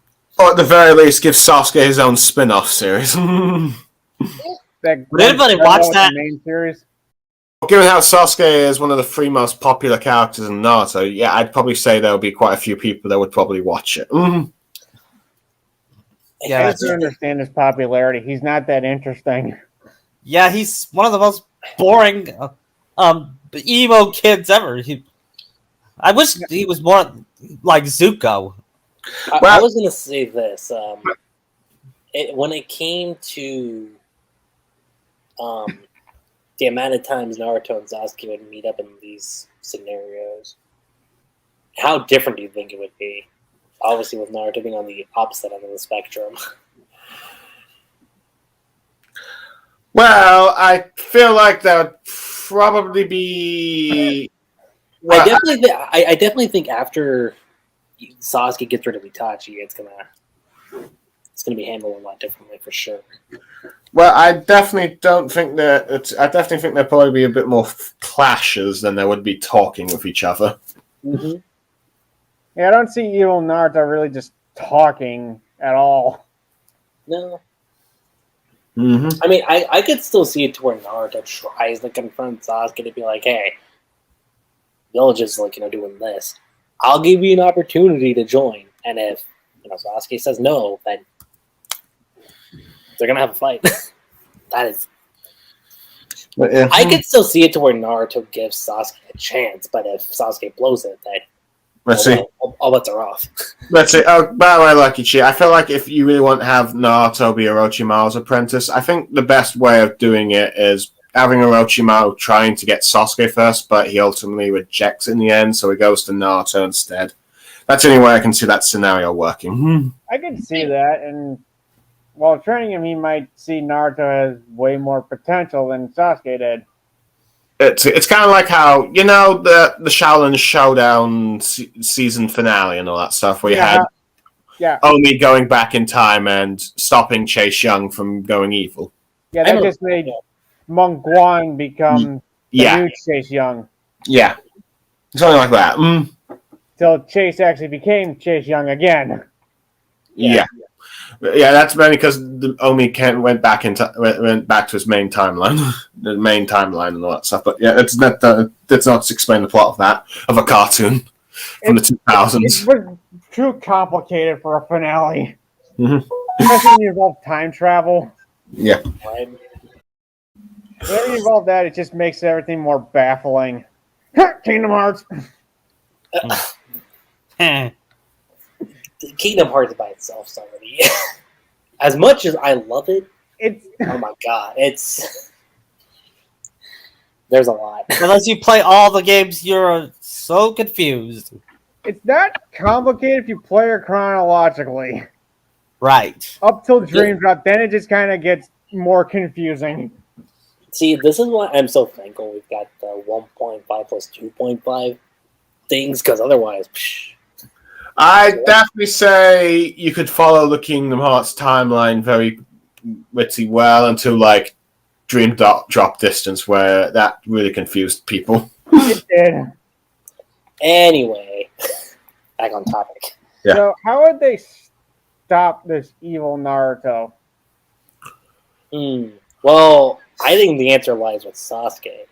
Well, they probably also might want to try and use Yamato as well, to be fair. Well, yeah, there's that too. But Would he still have the necklace, though? That raises another good point. How does the Tsunade scenario happen? So? Well, I think Tsunade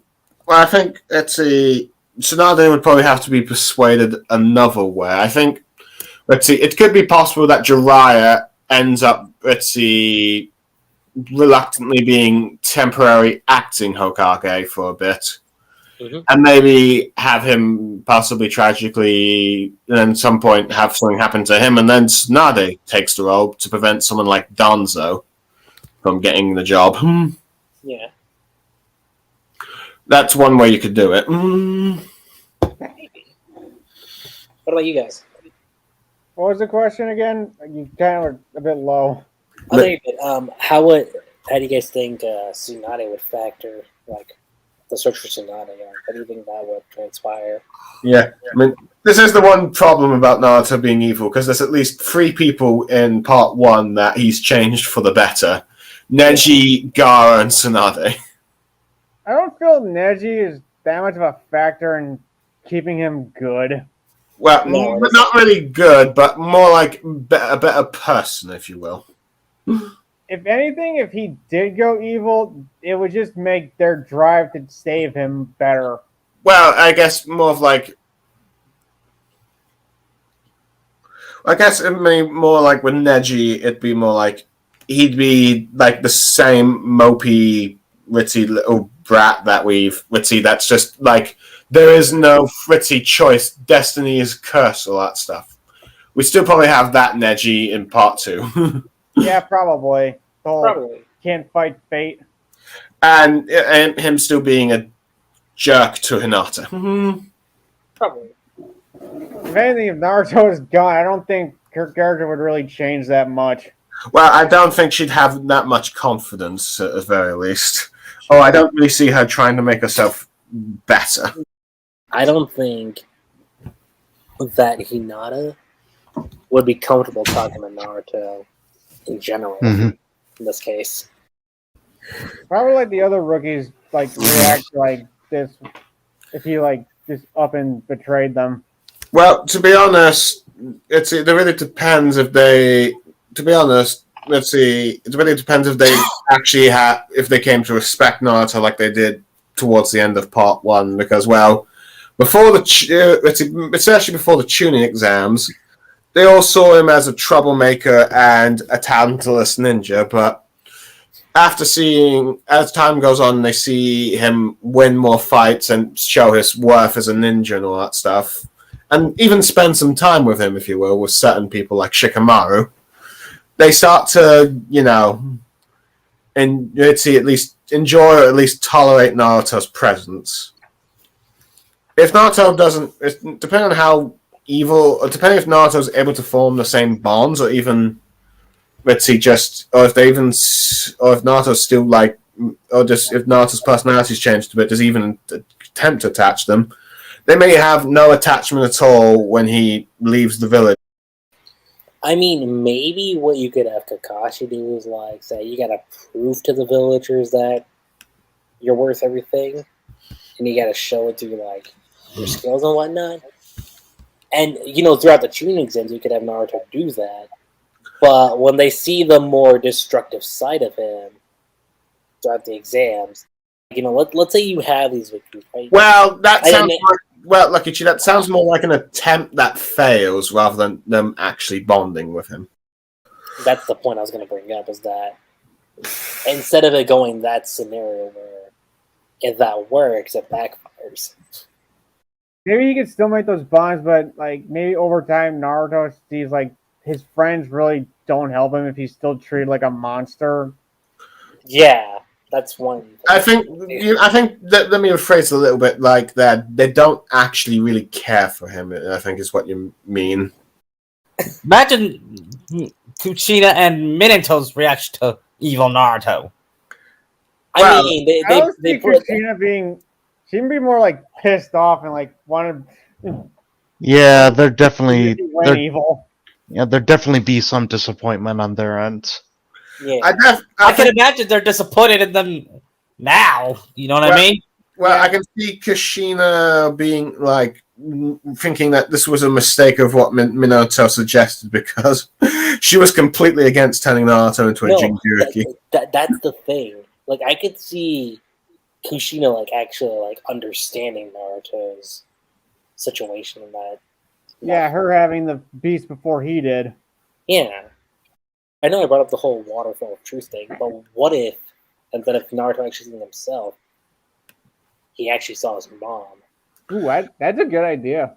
To be honest, I feel like, let's see, if Naruto ever met his mother, that might just be the thing that stops him going down a dark path or just going down further. Yeah. That might just be the way to like stop him, really. I think for sure. Maybe I know we were paralleling this Vanitas with Sasuke. Maybe that could be his like Itachi to Sasuke moment in the war, where she tells him these things, and maybe not that it changes him completely, but it he takes a step back. The thing is, if Naruto's that far gone, would he really stop, though? It depends on how many crimes you have Naruto committed. If he's caused mass murder at this point, I think that would be... There's no really stopping. The best thing you could do is having him turn himself in for his crimes and live out the rest of his days in solitary confinement or something. That's the thing. Would he actually accept his punishment if he gives up? That's the thing. Either that or fake his death and live in exile and quiet. Maybe. Either one can work, depending on how you structure it. What about you, Steve? How do you think that whole scenario would play out?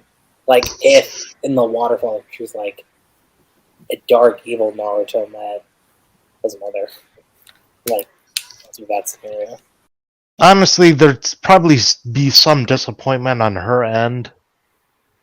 Like, she would probably be saying things like, "I know the type of person you are, because you came from me, and I know who I am. I know what I can be. All that. All that."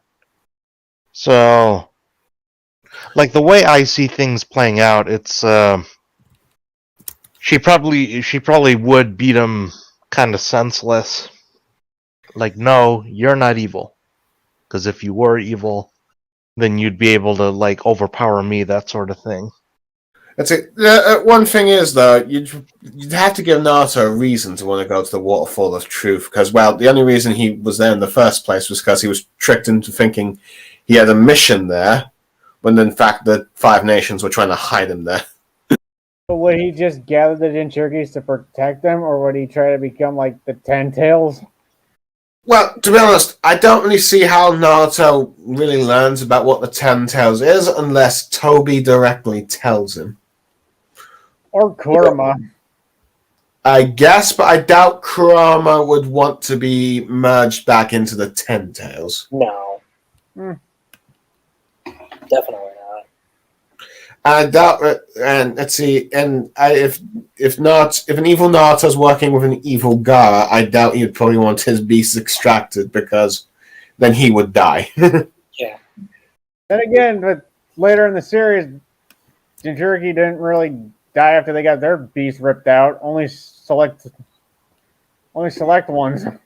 Well, let's see, the only two that didn't die from it was Killer Bee because, well, Kishimoto seemed to say that, because he still had one tentacle left, that was enough to save him.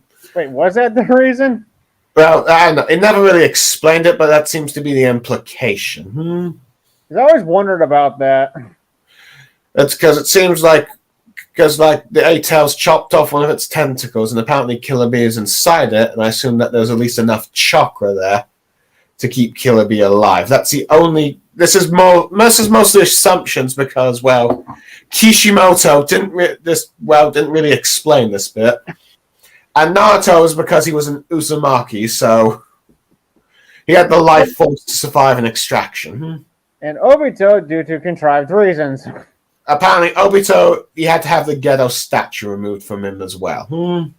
Yeah. Plus, didn't he have the white Zetsu on him too that was keeping him alive? No, that was Black Setsu. That was like Setsu. Also, would Kaguya factor into this too? I was actually about to get into that. So, let's say we get past that point. Get past that conversation.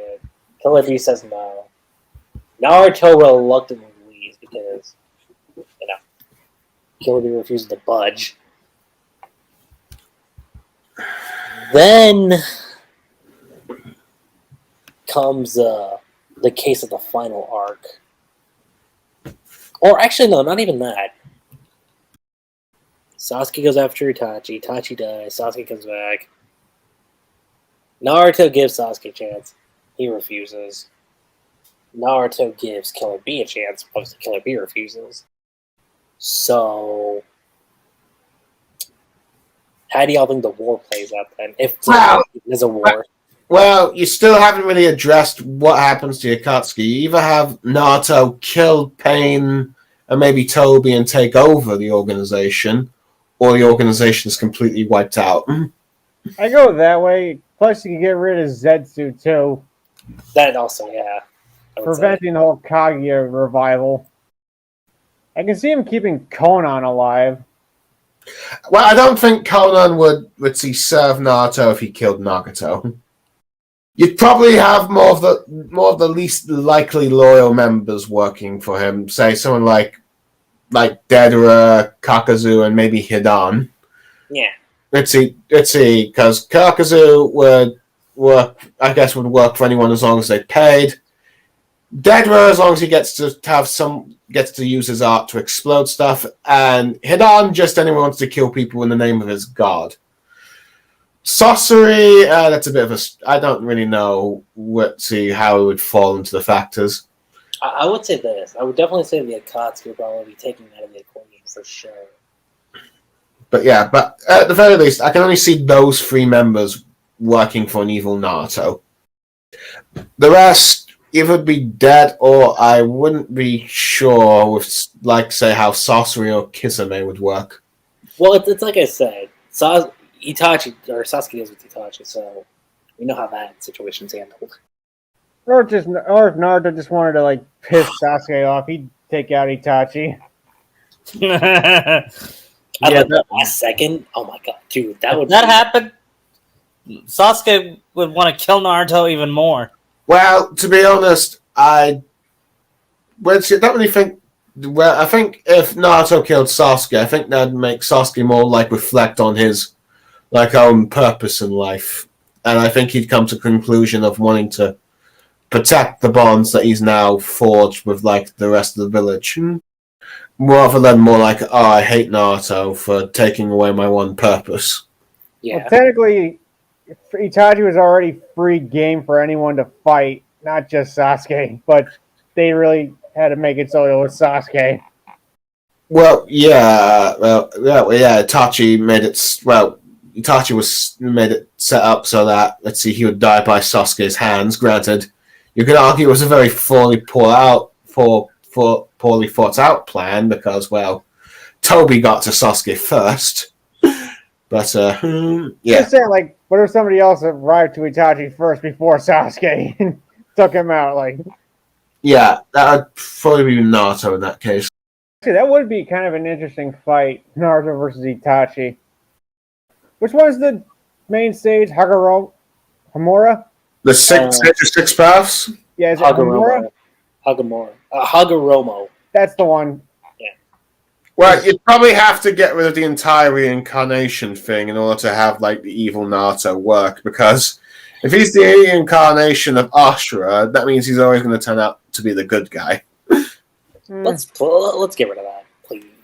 Yeah, I'm just thinking, like, what can we keep and what can we not keep?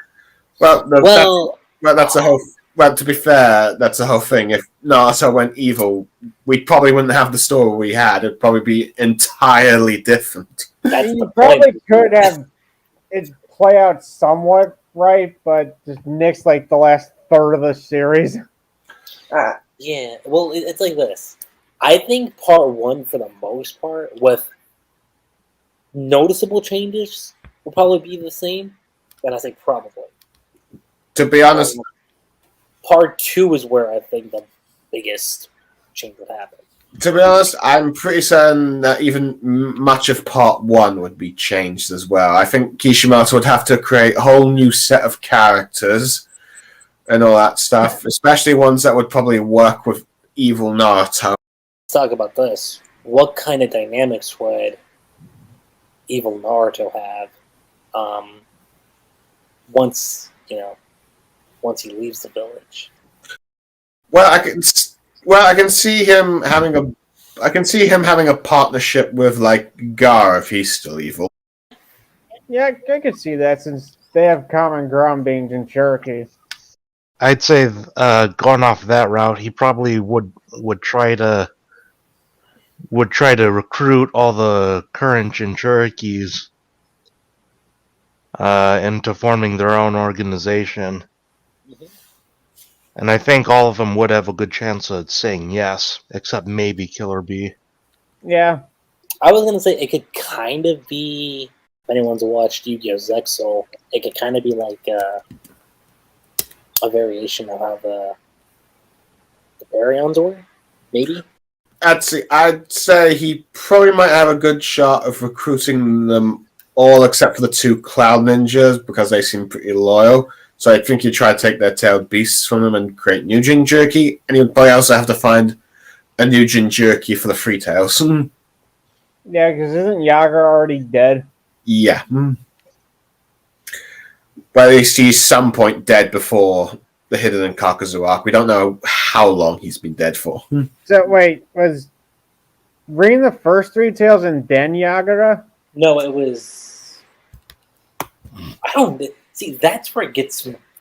That's where as much as I like the Obito flashback, that's where that confusion comes into play. Is let's see. Well, from my understanding, Rin was the Jinchuriki before Yagura, and then Yagura became the Jinchuriki afterwards. But yeah, how long was it before Yagura became the Jinchuriki?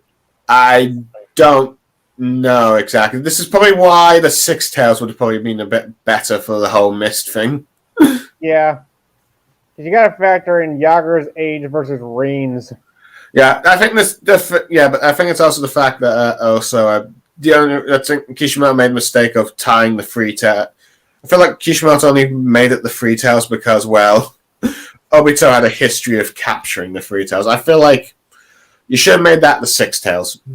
I mean, because the Six Tails doesn't really have much of a history. Yeah, the Free Tails does, unfortunately.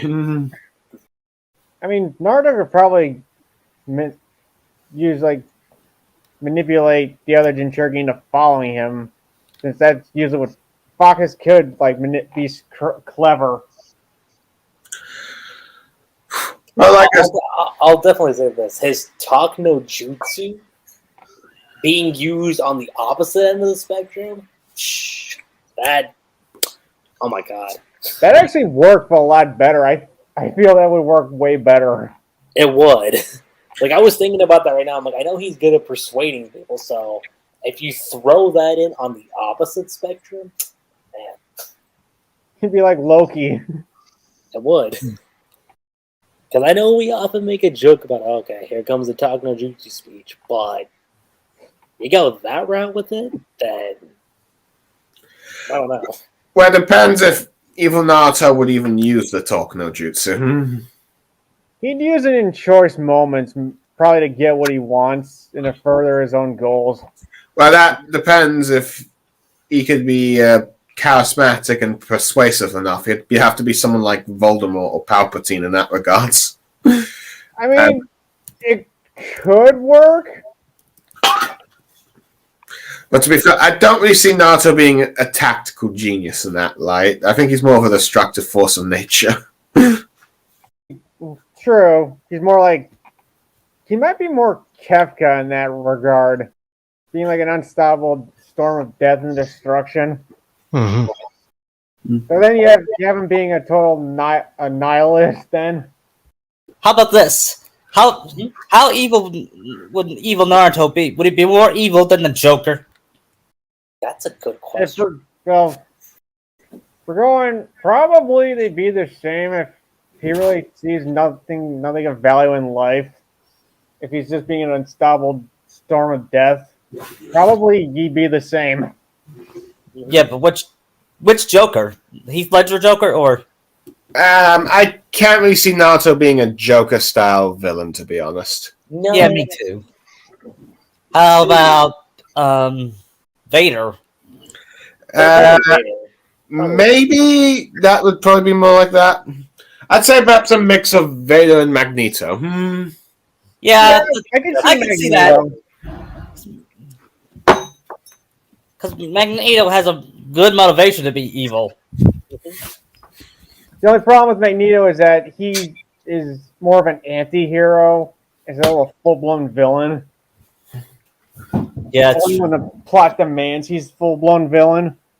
Well, he was a full-blown villain during like Stan Lee's run in the Silver Age, but that was before the X-Men, I think, became a human civil rights metaphor and all that stuff. I can actually see where you're coming from with like his past, with the whole tragedy thing with him, with his life. Mm-hmm. I could see that more with like Vader, but he's gotta like lose as much as Anakin did to push him to that.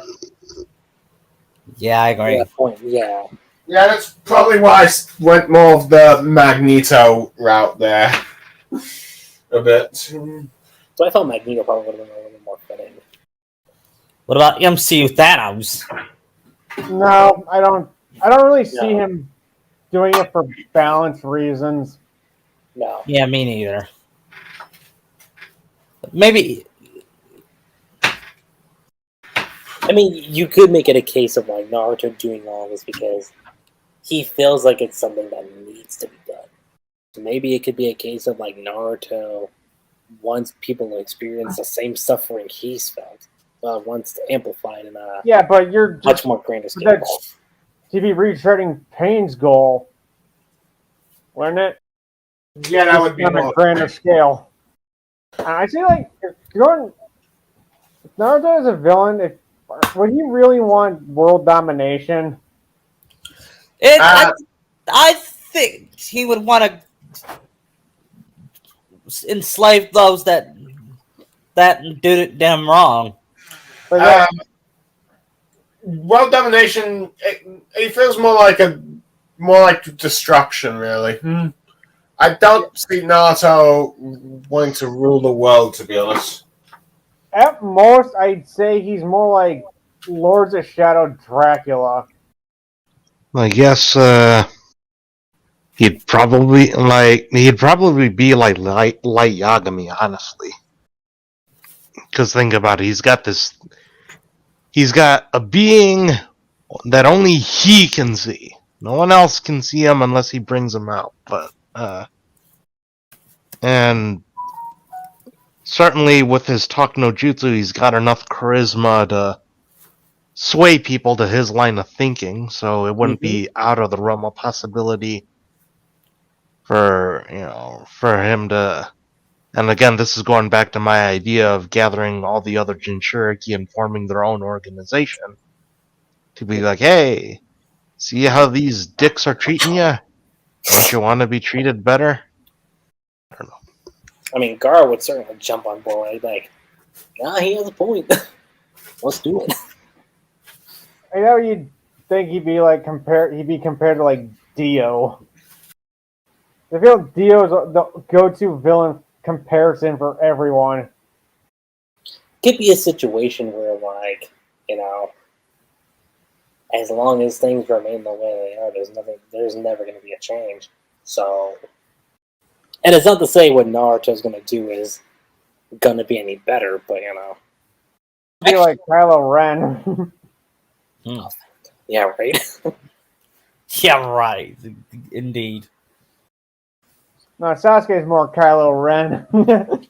Actually, that puts Sasuke's goal into a different case then. After he deals with Itachi, because like he could, it could still be a case where he wants to stop Naruto and preserve that bond he had. Well, what else do you think Sasuke would do? Well, you could have him decide to become Hokage if you really want to go that route. I was going to say this. I mean, I know Sasuke, you could still make it his goal that maybe he still wants to establish the Leaf Police system, right? Maybe you could have that as a thing. But would the police be corrupt? Of course not. He'd try to be a good cop.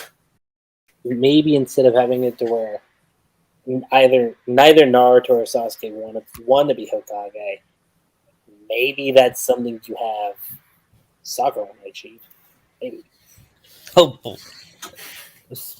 Okay, then you'd probably have Sasuke's goal of being, I guess you could argue, what Boruto is apparently wanting to be of, like, let's see, Sarada's right-hand man and all that stuff. And instead have Sasuke be her right-hand man and all that stuff.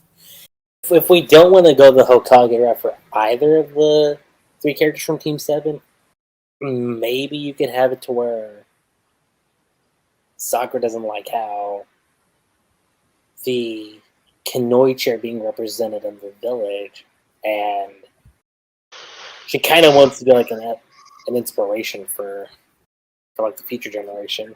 Well, let's see, you could have that with her medical goals instead. Yeah, we could do that. Mm-hmm. I mean, if you still wanted her to learn from Tsunade, that could still be a thing too. Because really, if Naruto does go evil, would Hokage even really matter to him anymore? Probably not. You'd probably say it was a joke anyway. A joke. Well, Naruto not only cares about being Hokage when he's like a member of the village. If he's no longer a member of the village, he won't really care for that position. So you'd have to give it to someone else.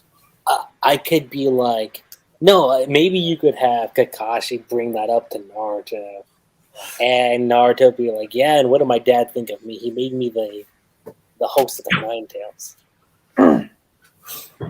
They probably bring up like what the village did to him too. Mm-hmm. How would Hokage even be seen like that? Yeah. Why should he be Hokage if the village won't even want him? Right. As far as encounters go, I mean, yeah, you'd probably have the one big encounter post time skip where they meet up at Orochimaru's hideout. Obviously, switching sides, but let's see, you wouldn't have Naruto and Sasuke meet up whenever they're trying to find Itachi. That's an obvious thing. Yeah, no, probably they wouldn't see each other again until like the summit, if Naruto even wants to go there. If. Well, you'd have to give Naruto a reason to want to attack the Kage Summit. Yeah. And let's see, he's not going to work with Yakutsuki, so no, you're either going to have him directly get into conflicts with each of the 5 nations, arguably, if you're going to go with Steve's idea of recruiting the Jinchuriki, maybe that. But other than that, I can't see Naruto getting to conflict with the Five Nations directly. I was going to say the summit could still happen. Here's the difference you would have with Sasuke is that you wouldn't have him, begging down to the Raikage, telling him to forgive Naruto. You wouldn't do that. I felt that was I kind of was on the Raikage's side that he didn't fall for this, but then they kind of ruined it by him listening. Yeah, right. To be honest, when I first read it, I was more of hating Raikage, but then again, I was big a Naruto fanboy at the time, so there we go. I mean, I could definitely say Naruto could probably still go. Not Naruto. I could just probably see it to where Sasuke goes to the summit to give his 2 cents on the matter, as opposed to just sitting on the sideline. Mm-hmm. You can still have that as a thing. Like, all the world leaders are gathering together. They're trying to figure out, okay, what do we do? And, If we're going with the war, would Kabuto still factor into this too? I don't know. What do you guys think? Probably. Well, to be honest, if you're going to have Naruto work for Orochimaru and then betray him, I'm pretty certain Kabuto is not going to want to team up with him, and he's probably going to go try and kill Naruto himself. Yeah, I could see that too. So no Edo Tensei army? Well, you could probably still have Kabuto creating an Edo Tensei army, just not using it against the Five Nations and more directly at Naruto, thinking, I'll resurrect as many past dead warriors as I can that try and kill this guy. Mm-hmm. And to maybe mess with him, use his parents. Arguably, he probably would try to go personally in factors like that. Well, that depends, because, again, if we're bringing the whole waterfall of truth thing into account. Well, there's also the factor that, let's see, at this point, Kabuto wouldn't be able to. Well, it depends if whether or not Kabuto wouldn't be able to resurrect Minato because of the whole Demon Reaper seal thing. Reaper Death Seal, yeah. Yeah. Kushina, maybe. No. Maybe to mess with Naruto, it could be Iruka. No, it's not the third, because that's the same scenario with Minato. Yeah. No, I was going to say, I'd probably say Iruka, because if we're already establishing that Iruka dies in the first chapter, that could definitely be a trigger point. To be honest, I still feel like, let's see, Iruka trying to kill Naruto would be more of like dark path, but I guess that would be more of an immediate dark path. Yeah. Or at least kickstart it. So it's like Naruto against all Five Nations. I kind of don't see him winning this. Well, it depends if he can create an army of multiple Shadow Clone Jutsus that can match the Five Nations. Yeah, but he has his limits too. So yeah. So you have to have Naruto give an army. If anything, let's see. An army of... I like your idea. The army of exiled Kekkei Kenkai members. I think that could definitely do something. Or use like the smaller villages Greg mentioned in his video. Mm-hmm. Well, I guess you could have Naruto and his let's see, having you could have a sort of plan where he gets his own sort of followers in certain villages, stage coups and take over those villages, and all that stuff, and that builds up that army there. That could work. That's the best way you could do it, because I doubt, let's see, the small nations would really want to work with Naruto unless he somehow forces them to and all that stuff. Yeah. Because would he be like the end boss of this? I'd probably say so.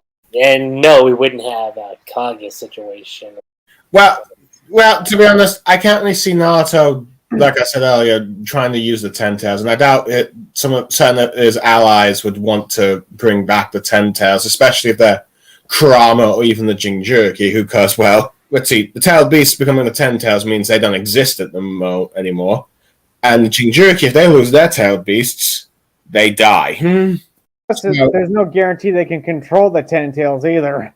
So the only way you can even make this situation even work is if all the other Jinchuriki have been defeated. Naruto, in a desperate attempt, just takes the tailed beast without their regards to what happens to them, and then loses control. That's the only way you can make that work. Otherwise, well, You'd just be making Naruto You'd just be making Naruto completely no different than like the people that were prosecuting the Jinchuriki in the first place. I was going to say that would make for a final act of desperation. So yeah, you have to make Naruto desperate. You can't literally just make him, I'm going to betray these lot and all that stuff. No, he wouldn't. Unless there's like some kind of like hidden thing in the land that holds a lot more power than he needs that he could use. I don't really quite get what you're getting at here, Vanitas. You're being a bit too vague for me to get the idea. Saying, what if like there's like some ancient hidden evil that was sealed away like years ago, and that not even the villagers could control, and Naruto found that? Well, probably, I could see something like that. Well, I think he can. If you created something like that, I'd argue you might want to introduce that much earlier on in the story. In fact, you might even... hold on, let me just finish. Okay. In fact, you might want to make that as the thing that guides Naruto down the dark path, and even be the thing that teaches Naruto how to be evil if you want to get out of using the Orochimaru thing. Like this evil thing that's been manipulating Naruto to become the agent of chaos it is, and by the time of the war, it's ready to, discard Naruto and then use its power to destroy the Five Nations. Then you're just making it to where Naruto's just manipulated. Yeah, you're not making it to where he's willingly doing it. But that's the only really way I can see that sort of dark power thing working, to be honest. I'm saying like it could be like an option if you're not going to use the Ten Tails. Like, if this maybe it could be something so powerful that not even the Ten Tails could stand up to it. That it could be an alternate option. Yeah, because in Lord of Shadow, there's this demon called the Forgotten One that could pretty much annihilate the entire world without even trying.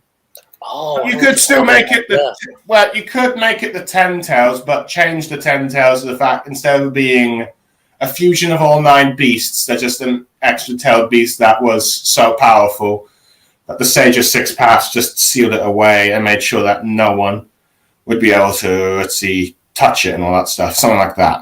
Actually, that might work better, but Naruto would probably take it for himself. Yeah. If that could work with him having 2 Jinchuriki. What about you, Steve? How hard would this final fight with Naruto be, and with who would it be with? I would have it between him and Sakura and Sasuke. You like a mirroring of the deadlock? Yeah. That would be interesting, actually. And Sakura be the one to defeat him. Yeah, that would be kind of cool to see. I mean, Sasuke would really have to wear him down for that. Mm-hmm. Yeah, that's true. Yeah, okay, but would they just defeat him, or just straight up end him? Well, Kishi wouldn't kill off Sasuke, so no. Probably just no. I was gonna say I hate to make a Yu-Gi-Oh reference here, but I feel like it could be a scenario where it's like Yugi and Kaiba versus Darts situation where you have Sasuke and Sakura team up to take down Naruto, and Sakura is nearly on par with both of them, but maybe you could have it to where either one of them takes the final blow. Let's say they pass out, and then the other one has to fully confront them. That might work. Now, go on. So, Naruto might be kind of a cheater in this fight, maybe, unless you get unless it's an honorable villain. No, but I don't see Naruto being very honorable. No. Nope.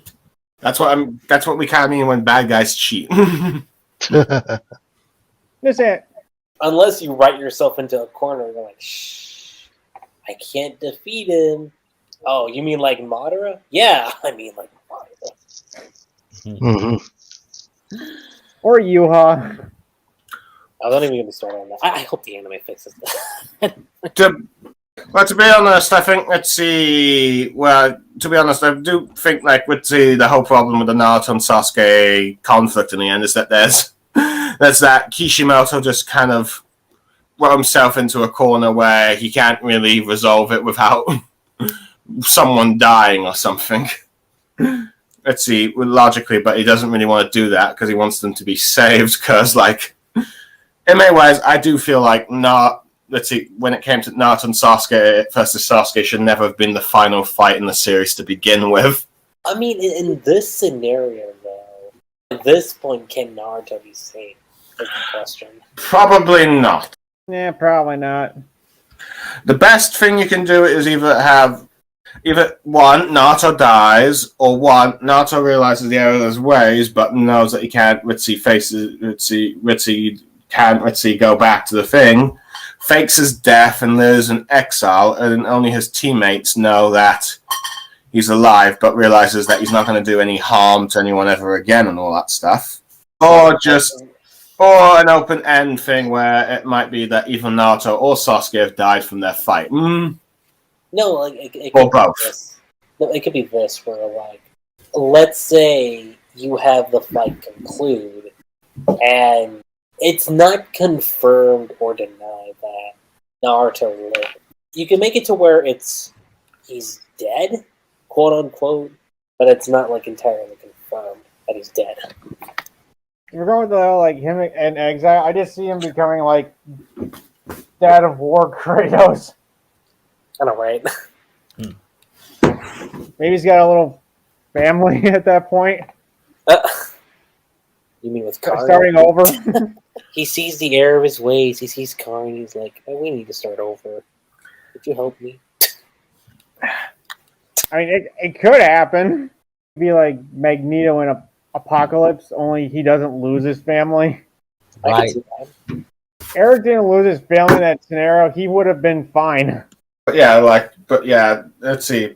Let's see. That's really all we can really come up with now, can we? Probably, maybe have some kind of Naruto have some kind of flashback, and maybe he sees the error of his ways, and he looks at the village and then sees it burned to the ground, and he feels guilty, and he says, "What have I done?" Then he kills himself. Now that went dark. I don't see it coming back like that, honestly.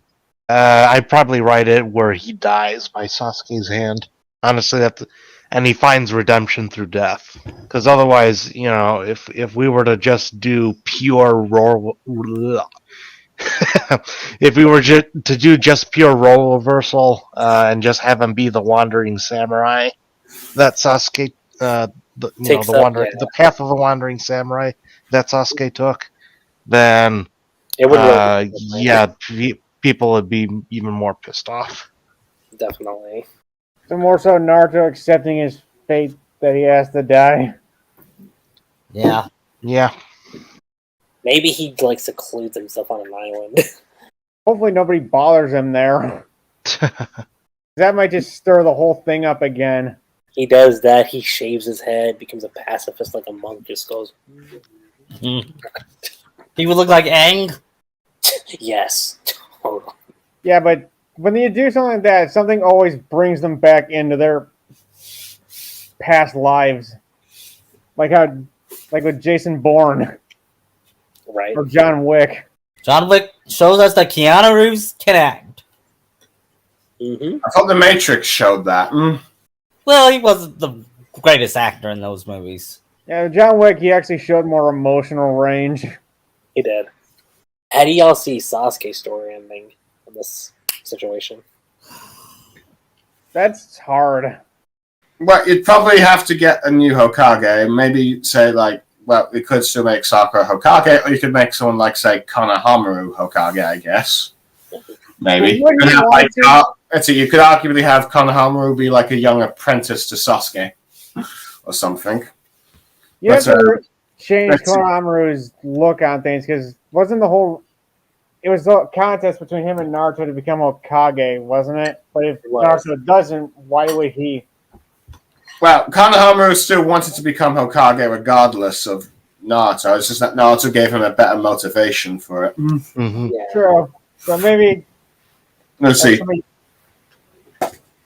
Be it that, and then have him be it? Maybe.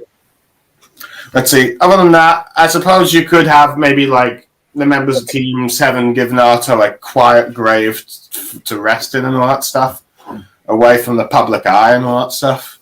And probably thinking about what they could have done differently to see if he could be being a better person, or to help him in the end. Something like that. Build a big monument around him, make sure that... I'm not saying a monument. I'm saying more like a small grave. No, I was just taking a dig at another story. So, would any of the other Konoha 11 be killed by Naruto in this scenario? You could arguably have. I would say this. I would think the chance would be yes, probably. I don't know who, but probably. And maybe like Team 8. Well, Kiba for sure. Always kind of been a hothead. Well, Kiba I could see putting up a pretty okay fight. Maybe we could still do Neji's death, but then make it to where Naruto just laughs at him. Mm-hmm. Like, very sinister. Like, it's like, and what was that you were telling me about preaching on about destiny? Yeah, I could see that. But would Naruto's personality's evil be like, he's more like calm and collected, or would he be like always angry? It could be a mix of both. Like, he's calm, cool, and collected, but when the anger moments kick in, it's like you'll see it. He seems like the type that would be more like always angry instead of like thinking things through. See, at most maybe he takes out like 3 or 4 of his old comrades. Would any like teachers be like taken out too? That's a good question. If I had to kill off, let's see, some of Naruto's comrades, I'd say the ones that most likely are Kiba, Shino, let's see, Neji, and Choji. What about Shikamaru? Would you kill him? I feel like you need Shikamaru alive to help rebuild the village. Yeah, that's true. I'll definitely say this. It'd definitely be bittersweet with how things have been, for sure. Maybe Yamato? Yeah, Yamato. I was gonna say maybe Asuma could still go too. Oh yeah, one last question. Would we have Sai in the story? If Sasuke Definitely. Probably, Yeah, probably. yes. Also, because mostly you have to have Donzo in the story too, so yes, I would probably be in there. But the dynamic would definitely be a lot more different, for sure. Maybe you could have Sai still be maybe Sai could still be a lot. No, he's still blunt, but you can make him even more blunt. Like, maybe you could have Sai confront Sasuke, but like, I don't really see why you keep going after him. I mean, he's the host of one of the most dangerous creatures on the planet, Mm-hmm. and he nearly destroyed the village. But maybe he actually also takes out Asuma and Kurane, maybe. Oh, that'd be tragic. If we're going like full blown like crazy Naruto, he probably would take him out and might wound Kakashi badly. Guy would probably actually put up a good fight against him. Having Naruto tank a Hayadora. That's the 7th tiger, right? Yeah. Say we have Naruto die, right? Do we have it to where in the afterlife he sees his mom? I don't know. I see if he actually did die, I see it kind of being like Toguro, him accepting where he's being put at the end. Mm-hmm. With all the pain and trouble he caused. I miss good villains like Sensui. Sensui, who else was there? I miss good villains. I miss villains that want to be evil just for the sake of being evil. I mean, the last good villain I can honestly think of in the past decade was probably Zeref from Fairy Tail. Yeah. Are you talking about anime and manga or in general? I think in general. In general. I say we still got plenty of ritzy villains and all that stuff are good, like Thanos, Killmonger. I'm trying to think. Yeah, but depending on which version of Thanos you're talking about. Okay, let's see. Okay, the Infinity War Thanos, fine. Because comic book Thanos, he snapped away half the universe because he was in love with death. Okay, that as well. But yeah, I say both because both are pretty much kind of the same, just for different reasons. let's see. But anywho, so you're wishing that Naruto would turn evil just for the sake of turning evil, not because No. the I'm village saying not treated that. him like the dicks that they were. No, I mean I was talking about. I was missing villain. I'd also argue there's quite a lot of One Piece. Actually, villains. what would that look like? Just Naruto turning evil for the just because. No discernible reason. He just you have felt to like be it. that from the start if we're going that. Yeah, Unless he's like putting on a facade that he's actually a good guy, but then reveals he's a villain. That would. or he was controlled by Orochimaru. Oh my god. Let's not. Or if you want to go, he was corrupted by some weapon he wields. If you want to go like the Necro Sword. Right. Right? I'd argue quite a lot of the One Piece villains are pretty good villains, like Katakuri, Big Mom. Or Let's see. Lucci. Yeah. I mean, One Piece villains, you actually know they're villains. They don't get redeemed. Yeah. Kaido. Oh wait, no, wait. Kaido was kind of a joke at the end. Yeah. I won't spoil, but I mean, Eneru's not changing. Or Crocodile. I love Crocodile. Did you like the Riddler in the latest Batman movie? Which one? He was different and actually a pretty interesting It was an interesting interpretation of him. Yeah. Like for me, he started off okay, but then the whole implication that he's only doing this because he's autistic is like, Wait, was you're that giving him the you're giving reason? him a petty reason to be evil. That's why he's evil, because he's autistic. It's implied. They don't outright say it, Oh, but there's certain sections, where when he's being interrogated by Batman, where he just displays this sort of artistic behavior. that's stupid. The I animated, did not even notice that when I watched it. yeah. Yeah, like I said, it's an interpretation. Although I don't like how they changed his last name either. Edward Nygma. Yeah, what was up with that? I mean, Edward Nygma was a perfect last name. I will say It he's robs more like- him. It robs him of the character identity. Like, of Yeah. course, It does. Enigma. Yeah. I will say he The kind of best. overacted more than Carrie did once he got caught. Yeah. Yeah.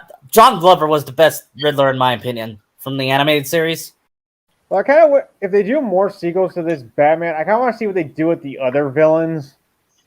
Well, they're already teasing Joker for the sequel. I want to see. I actually want to see that because of that deleted scene they have with him. I was thinking about Batman and Joker. They're like Laurel and Hardy. I kind of want to wait a while before we see Joker. Not that Yeah. Joker isn't cool. Like, I love Joker, but we need another villains. We need to let Joker go. Like, can we get Man-Bat for a change? Or How about Two-Face. Mr. Freeze-Right? Give us Two-Face. I mean, okay, yeah. I was gonna say we did technically get Two-Face, but I was like, wait, no, No, but in this one, we can actually have him and actually build him up to becoming Two-Face instead of rushing it in Dark Knight. oh, like Yeah, shoehorning treating it in. him like Yeah. he's Spider-Man 3 Venom. Yeah. Although I would argue they handled the way they handled Two-Face in Dark Knight, I think was much better than. I just feel it was too rushed. Mhm. Like towards the end after he got burnt. Or how about give us a good Ra's al Ghul? You didn't like Liam Neeson as Ra's al Ghul? I liked it, but I just I kept It's not kind of hard the- with Ra's al Ghul because there's really I haven't read enough of him to know a lot outside the cartoons or the Or games Arkham series. or like obscure Batman villains. And on that note, I think this is the end of our nurse. I was gonna anniversary say- podcast. Yeah, I was gonna say. I think by this point we're done. Yeah. We've pretty much run out of ideas to talk about this evil Naruto situation. Yeah. I had fun. It was a fun discussion. Yeah, it was. Oh, I yeah, same. enjoyed it. Sounds You're interesting. Swampy. And I hope to join you guys again next year. Yeah, that's true. Hopefully, if we make it to 10 years, that'd be good. If we make it to 10 years, I want to talk about Naruto's time on American television. Because that in and of itself could be an entire thing. I know, right? And how much it affected Chi-Chi? Honestly, all the interviews out there, you gotta take with a grain of salt. That's the thing. Yeah. Like, even past interviews, too. Like, it's... I don't even know. I'd say you probably say pre-ending the interviews, you probably have most of them being honest, though probably more of the pre-Kage Summit ones. Post ending of Naruto, I wouldn't really trust Kishimoto's word on too much. No, because he's always changing everything from what I hear from you guys and James. Yeah. Say what you want about Tetsuya Nomura, but he's consistent with his interviews. No, he is. He at least has some idea of what his story is. Him and I would definitely say Hiro Mashima, because anytime that man says something, he's usually on point. I don't know, but would Oda count too? Because Oda's regarded as the biggest master planner when it comes to anime and manga. I wouldn't go that far. No, he definitely... the guy's gone from 10 years, 5 years, 10 years again. Like, stop playing that game. Just. But also, I'll always make the assertion that he has some sort of story Bible on hand, where he wrote down exactly what needs to happen and when, and how we get there. He just feels along the way. Yeah. But he's good at it. I'd say the only thing you can't really trust on is when he says the manga's going to end. No, because I think it's going to go for like another 1,000 chapters. No, I wouldn't go that far. No, there's a lot to wrap up. I feel like it's probably likely to end around 2027 for the 30th anniversary. No, this is what I've always said. Until I hear the announcement that there's 5 chapters left, I'm not buying anything. Yeah. To be honest, not every manga does the 5 chapters announcement, though. They're going to do that for One Piece, though. I can guarantee. Did Attack on Titan do that? It did. The 5 chapters? No, because I remember when January hit, or not January, it was, yeah, it was January. When January hit, Isayama up there, it was like only like 4 chapters left. So it can still happen. Because with One Piece, their fights are like really long, and you still got to fight with Akainu and Blackbeard, and those aren't going to be short. Well, the fights are long because Luffy has 11 members on his crew, and Oda, for better or for worse, devotes a lot of time showcasing what each of them are doing. With the to be fair, it's mostly Luffy's fights are long. The rest of the Straw Hats are usually 1 or 2 chapters long. Because how long was the Katakuri fight with Luffy? It was a while. That was, I believe, it was a span to 18 to 30 chapters. Of course, there was a lot of cutting in between them. Yeah. I think, because I heard in the anime it was like 20-some episodes. And I'm pretty sure we're going to get 2 Piece after One Piece ends. Pretty confident. I'm just going to say, like, what are people going to do once that ends after investing so much time into it? Invest time in shorter anime for a start. No, I think, for this conversation, it's probably best to talk it off screen now, because, well... Yeah, we're kind of just burning the time up a lot. Yeah. I know, right? So, with that being said, you guys, that's pretty much out on this Naruto Anniversary podcast. It was a lot of fun. And actually, I'll be honest, it was a really nice breath of fresh air compared to the usual topics we like to bring up. And of course, it's always fun having this discussion with you guys, like with Steve, with Vanitas, NFK, and of course, BSS, the cursed child. Aha, very funny, traitor. Just remember, he is BSS. And just remember, you're a traitor. From a certain point of view. Let's see. the correct point of view. Blue Star, it's not Lucky Chee's fault that you started to read Naruto at the same time it got terrible.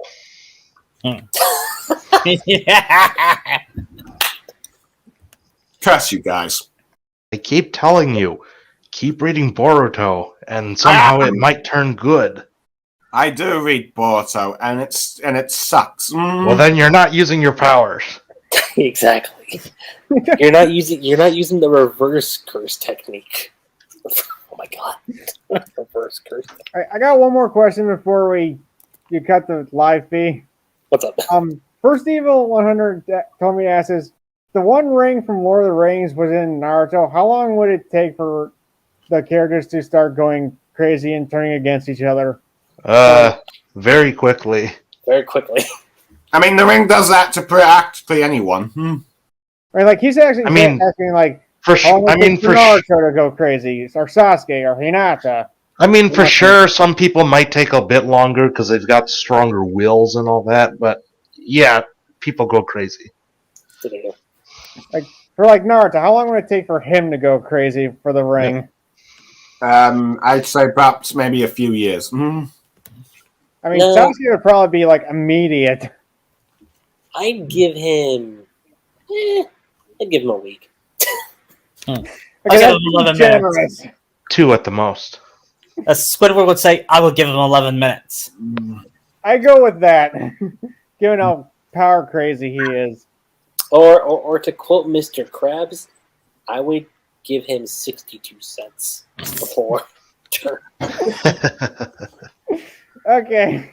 Was it ever said what the ring actually does?